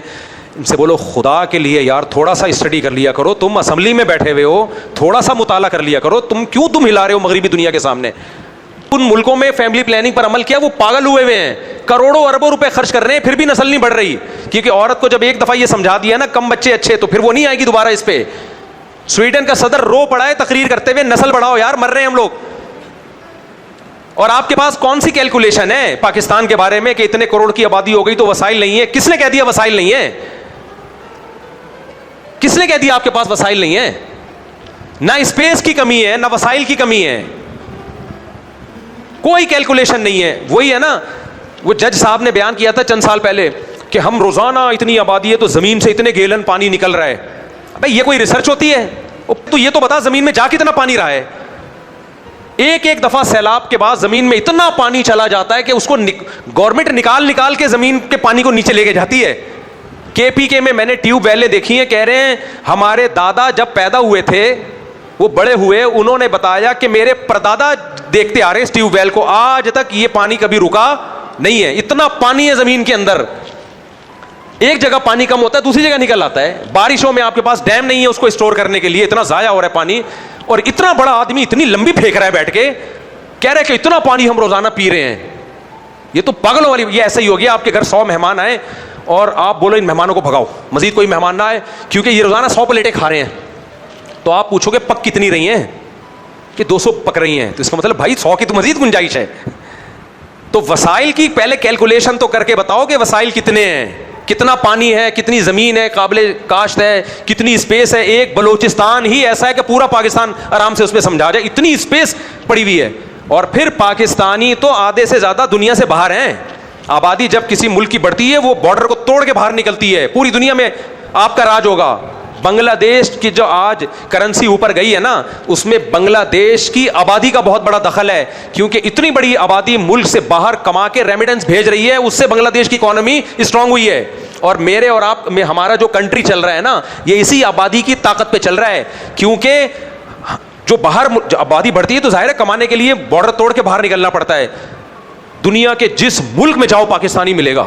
دیکھو میں اگر جاپانی اسکالر ہوتا, جاپان کے باہر میرا کہیں بیان سنا نہ جاتا. کیا خیال ہے؟ مجھے اگر چائنیز آتی, چانگ چنگ فونگ میں بیان کرتا, چائنا سے باہر دنیا میں کوئی بھی مجھے نہیں سنتا. میں اردو بولتا ہوں, مجھے جاپان میں بھی سنا جاتا ہے, مجھے سیالکوٹ میں بھی سنا جاتا ہے, مجھے پاکستان کے ہر خطے میں, مجھے پورے انڈیا میں, مجھے بنگلہ دیش میں, مجھے یورپ میں, مجھے اٹلی میں, مجھے جاپان میں, مجھے فرانس میں, مجھے سویڈن میں, مجھے ڈنمارک میں. کیونکہ اردو کیا ہے؟ پھیلی ہوئی زبان ہے. تو کہاں سے پھیل گئی اردو؟ گورنمنٹ نے پھیلایا اردو کو. اردو اسپیکنگ یا ہندی اسپیکنگ دنیا میں پھیل گئے ہیں. کیوں پھیلے؟ آبادی زیادہ تھی. جس کی آبادی زیادہ ہوتی ہے دنیا میں راج وہی کرتے ہیں بھائی, پھیل جاتے ہیں. اور اب تو پہلے تو صرف آلو پیاز ٹماٹر بیچا کرتے تھے امریکہ جا کے, اب آبادی ہماری اتنی پھیل گئی ہے, آپ کو گوگل کے آفس میں جا کے انڈین پاکستانی ملیں گے بڑی بڑی پوسٹوں پہ. میں ریسرچ سینٹروں میں گیا ہوں جو میڈیکل سائنس کے ریسرچ سینٹر ہیں, ریسرچ سینٹر میں جو میڈیکل سائنس کے ریسرچ سینٹر, اس میں انڈین پاکستانی بیٹھے ہوئے ہیں. کیونکہ انڈیا پاکستان کی آبادی, بنگلہ دیشی بیٹھے ہوئے ہیں, انڈین پاکستانی. حتیٰ کہ الیکشن میں اب کون جیت رہا ہے, ان کی اسمبلیوں میں انڈین پاکستانی پہنچ چکے ہیں. کیونکہ ان کی نسل نہیں بڑھ رہی, وہ اپنے ملکوں کو کھو رہے ہیں, اپنے ہاتھوں سے نکال رہے, بندہ ہی نہیں ہے ان کے پاس. اٹلی میں گاؤں کے گاؤں خالی ہو چکے ہیں گروتھ ریشو گرنے کی وجہ سے. حکومتیں سر جوڑ کے بیٹھی ہوئی ہیں. اٹلی میں آپ کو بنگلہ دیشی نظر آئیں گے. اٹلی کو بنگلہ دیش سے محبت ہے جو بنگلہ دیشیوں کو بلا رہا ہے. بھائی بندہ ہی نہیں ہے کام کرنے کے لیے, جو ہے وہ آؤ یار. نتیجہ کیا نکل رہا ہے؟ اٹلی میں اٹلی زبان کے بعد بنگالی زبان دوسری بڑی زبان بننے والی ہے. نہیں آئی سمجھ میں؟ اور 20-30 سال کے بعد اٹلی اٹلنگا دیش بن چکا ہوگا. اٹلی کیا بن چکا ہوگا؟ اٹلنگا دیش. یہ میری پیش گوئی ہے. جاپان میں نے 2004 میں پیش گوئی کی تھی کہ چپلی کباب کے ہوٹل کھلیں گے, جاپان میں نسوار کی دکانیں کھلیں گی, کیونکہ جاپانیوں کی گروتھ ریشو گر رہا ہے. ہمارے پٹھان بھائی کوئٹہ سے پشاور سے جا رہے ہیں, وہاں شادیاں بھی کر رہے ہیں, ان کی الحمدللہ نسل بھی بڑھ رہی ہے. تو بالآخر یہ حاوی آ جائیں گے. میں ابھی جب جاپان گیا, میں نے اپنے پٹھان بھائیوں کو دیکھا, مجھے بڑی خوشی ہوئی کہ ان کے دفتروں میں جاپانی سوٹ ٹائی میں آ کے جاب کر رہے ہیں. آفس کون کھول کے بیٹھا ہوا ہے؟ پشاور کا پٹھان. پشاور کا پٹھان آفس کھول کے بیٹھا ہوا ہے ایسے. یہ سوال. اور جیپنیز جو پڑھے لکھے سوٹ ٹائی میں آئے ان کے منشی صاحب بن کے کیا کر رہے ہیں. یہ ہوتا ہے جب کسی قوم کا گروتھ ریشو گرتا ہے, وہ اپنے ہی ملکوں میں غلام بن جاتی ہے. تو بندہ ہی نہیں ہے میرے بھائی. اور جمہوریت ہے تو الیکشن میں یہی جیتیں گے. ابھی کینیڈا میں جیت رہے ہیں, پاکستانی بھی جیت رہے ہیں, اسمبلیوں میں آ رہے ہیں, انڈین بھی آ رہے ہیں, سکھ بھی آ رہے ہیں, لوکل لوگ. تو یہ اتنی بڑی حقیقت ہے. اور ہمارا اسمبلی میں مسلم لیگی جو ہے نا, وہ بیٹھ کے ایک پھینک رہا ہے لمبی لمبی, آبادی روکو, ہمارے ملک کی آبادی اتنی زیادہ ہو جائے گی, یہ ہو جائے گا, وہ ہو جائے گا. ایک نے نیچے لکھے ہوئے تھے سب سے پہلے تو مفتی طارق مسعود کو روکو, اس کے 19 بچے ہیں, طارق مسعود کو روکو. تو یہ پاگلوں کی باتوں میں مت آیا کرو. یہ دم ہلانے والے لوگ ہیں, ان کی اپنی کوئی ریسرچ نہیں ہوتی. جس ریسرچ پہ عمل کر کے وہ ناکام ہو چکے ہیں. یہودی کبھی نسل نہیں روکتا. 6-6 8-8 بچے ہر یہودی کے ہوتے ہیں, پتہ ہے آپ کو. یہ ہر یہودی کے یہ 6-6 8-8 بچے. وہ کہتے ہیں یار اب تو مر جائیں گے اگر ہم نے اپنی نسل روک لی, ختم. تو نسل جو قوم بڑھائے گی فیوچر اسی کا ہوگا, کلچر بھی اسی کا, مذہب بھی اسی کا. 2050 میں رپورٹ ہے کہ اسلام دنیا کا سب سے بڑا مذہب آٹومیٹیکلی بن چکا ہوگا بغیر تبلیغ کے بھی. ابھی تو کرسچینٹی ہے نا, اسلام دنیا کا سب سے سپیریئر مذہب بن چکا ہوگا. اور 2050 کا مطلب 2100 میں کیا ہوگا پھر؟ مسلمان ہی مسلمان ہوں گے آپ, کیونکہ بڑھ ہمارے ہی رہے. اور جن میں میرے 19 میں سے اگر آپ ضرب دینا شروع کرو تو پوری دنیا میں کاکڑ زئی پٹھان ہوں گے. ہم لوگ ککڑ زئی پٹھان ہے نا, یعنی زیادہ ہو گئی لیکن اگر اسپیڈ کو مینٹین رکھا گیا. اور دوسری بات یہ کہ جب بھی وہ اس نے پوچھا تھا نا مجھ سے, وہ کون تھا جو ارشاد بھٹی نے سوال پوچھا تھا نا کہ مجھ صاحب آپ کے کتنے بچے ہیں. میں نے کہا 19. کہہ رہے ہیں قوم پہ رحم کرو, کہا تھا نا. 19.5 بولے تھے میں نے, نہیں 19.25 بولا تھا, 19.25. ریحان طارق نے انٹرویو پوڈ کاسٹ کی تھی کہ مفتی صاحب قوم پہ رحم کرو. اس وقت تو میں نے ان کو پورا صحیح طرح جواب نہیں دیا, وہ ان کی مینٹیلٹی سے اوپر ہو جاتا. اس کا اصل جواب یہ ہے کہ یہ جو 19 ہے نا, یہ بھی قوم ہی ہے. قوم پہ رحم میں سب سے بڑی بات یہ کہ قوم پیدا تو کرو. سمجھ میں آ رہی ہے بات؟ دوسری بات یہ کہ یہ کنٹری پہ انشاءاللہ بوجھ نہیں بنیں گے, کیونکہ یہ 19 کے 19 2 ہاتھ اور 2 پاؤں لے کے پیدا ہوئے ہیں, صرف ایک پیٹ لے کے پیدا نہیں ہوئے. اور یاد رکھو حکومتیں عوام کو نہیں کھلاتی ہیں. کہ آپ یہ کہیں کہ حکومت کے پاس وسائل کم ہیں, اتنی عوام کو کھلائیں گے کہاں سے؟ یہ دنیا کا سب سے بڑا جھوٹ ہے. کسی بھی کنٹری کی عوام حکومت کو کھلاتی ہے. کمانے والے عوام ہوتی ہے, حکومت تھوڑی ہوتی ہے. حکومت تو خود عوام کے پیسوں پہ پلتی ہے. فوج کو ٹیکس عوام دیتی ہے, پولیس کو ٹیکس پولیس عوام کے پیسوں سے پلتی ہے. گورنمنٹ کی جتنی تنخواہیں ہیں یہ اپنے باپ سے وراثت میں لے کر آئے ہیں, یہ تو ساری عوام کے پیسوں سے. تو عوام زیادہ ہوگی, ینگسٹر زیادہ ہوں گے, کمانے والے زیادہ ہوں گے, کھانے والے کم. اگر عوام پیدا ہونے کم ہو جائے تو آپ کے وسائل کم ہو جائیں گے. دنیا میں وسائل کی کمی نہیں ہے, وسائل کو بروئے کار لانے کے لیے جو قوت چاہیے اس قوت کی کمی ہے. مسائل اس قوت سے پیدا ہوتے ہیں. مثال کے طور پر پٹرول زمین میں بہت ہے, آبادی ہوگی تو ایسے ایسے لوگ پیدا ہوں گے جو کھود کے نکال پائیں گے اس کو. پانی بہت ہے زمین میں, اس پانی کو لانا کیسے, استعمال کیسے کرنا ہے, یہ انسان کرے گا. اگر مشینیں بھی کریں گی تو مشینیں بنائے گا بھی تو انسان نا. تو اسی لیے میں نے پوری اس پہ ایک ڈاکومنٹری بنائی تھی. ڈاکومنٹری تو نہیں, ایک پریزنٹیشن کہہ سکتے ہیں آپ, کہ جرمنی میں یہ جو فیملی پلاننگ پر جو نئی ریسرچ ہوئی ہے نا جرمنی کی یونیورسٹیوں میں, جرمنی میں یہ کچھ نہیں پڑھایا جا رہا جو ہماری یونیورسٹیوں میں پڑھایا جا رہا ہے. جرمنی میں جو پڑھایا جا رہا ہے کہ جو اکنامکلی جب کوئی کنٹری مضبوط ہوتا ہے تو اس کے جو لاز ہیں, جو اصول ہیں, وہ یہاں وہ اصول پڑھائے جا رہے ہیں جو 100 سال پرانے سڑے ہوئے. وہاں وہ جدید اصول ہیں. ان جدید اصول میں انہوں نے آبادی کو ایڈ کیا ہوا ہے. سمجھ میں آ رہی ہے بات؟ کس کو ایڈ کیا ہوا ہے؟ آبادی ایڈ ہے, کہ آبادی ہوگی تو کام زیادہ ہوگا. وسائل کو ایڈ ہی نہیں کیا. کہتے ہیں وسائل ایک ایسی مبہم چیز ہے کہ وہ روز چینج ہوتے رہتے ہیں. مثال کے طور پر اگر ہم نے پٹرول کے کنویں ناپے ہوئے ہوتے اور زمین میں ناپ لیا تھا اتنا پٹرول ہے ٹوٹل اتنا, پھر ہم گاڑیاں دیکھتے, آبادی دیکھتے, ہم کہتے ہیں یار یہ پٹرول ختم ہو جائے گا, نہ ہم بجلی بنا سکیں گے نہ یہ. لیکن کسی کو پتا تھا تھوڑے دنوں میں ایک ٹیکنالوجی آئے گی, سولر پلیٹیں, سورج سے ہم بجلی بنانا شروع کر دیں گے. کوئی سوچ سکتا تھا؟ کیا خیال ہے, کوئی سوچ سکتا تھا؟ نہیں. اچھا, ایک آدمی گاؤں میں بیٹھا ہوا ہے, اس کو صرف کھانے پکانے آتے ہیں, اس کا تو پروگرام بڑھ گیا تھا, میں کیا کرتا. وہ سوچ سکتا تھا بہت جلد یوٹیوب آ جائے گا اور میں صرف کھانے پکانے کی ترکیبیں ڈال کے لاکھوں نہیں کروڑوں روپے کما لوں گا. میں سوچ سکتا تھا وہ ہے بھائی.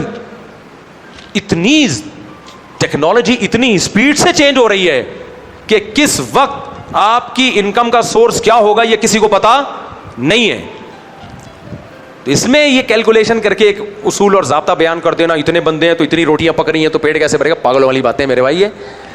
جب آدم علیہ السلام دنیا میں آئے تھے تو وسائل سارے اس وقت موجود تھے, صرف آبادی نہیں تھی, دنیا نے ترقی نہیں کی ہے. وسائل اب بھی وہی ہیں جو آدم علیہ السلام کے دور میں تھے, کوئی وسیلہ چینج نہیں ہوا ہے. وہی سورج کی روشنی ہے, وہی پیٹرول ہے, وہی آگ ہے, وہی خربوزے, وہی ناشپاتی, وہی تربوز, سب کچھ وہی ہے. فرق کیا ہے, آبادی اتنی بڑھ چکی ہے کہ وہ نت نئے وسائل کو بروئے کار لانے کے درجنوں طریقے ایجاد ہو چکے ہیں. تو اس لیے اسپیڈ کو اور بڑھاؤ. یہ اسپیڈ آپ لوگوں کی میں بڑھوا کے دنیا سے جاؤں گا, اسپیڈ کم کرنے کی بالکل بھی ضرورت بولو نہیں. ایکسلریٹر پہ پاؤں رکھو, زوم کر کے گاڑی چلاؤ. 19 بھی کم ہے, میں شرمندہ ہوں قوم سے, اتنی باتیں کر رہے ہیں اور سالے 19 ہے صرف. تو وہ جو ارشاد احمد بھٹی نے, ریحان طارق نے کہا تھا نا آپ قوم پہ ظلم کر رہے ہیں, تو قوم پہ ظلم ہم جب کر رہے ہوتے جب 19 معذور بچے اللہ نہ کرے پیدا کرتے, اور ہمیں پہلے سے پتا ہوتا معذور پیدا ہوں گے جو صرف کھائیں گے کھلائیں گے نہیں.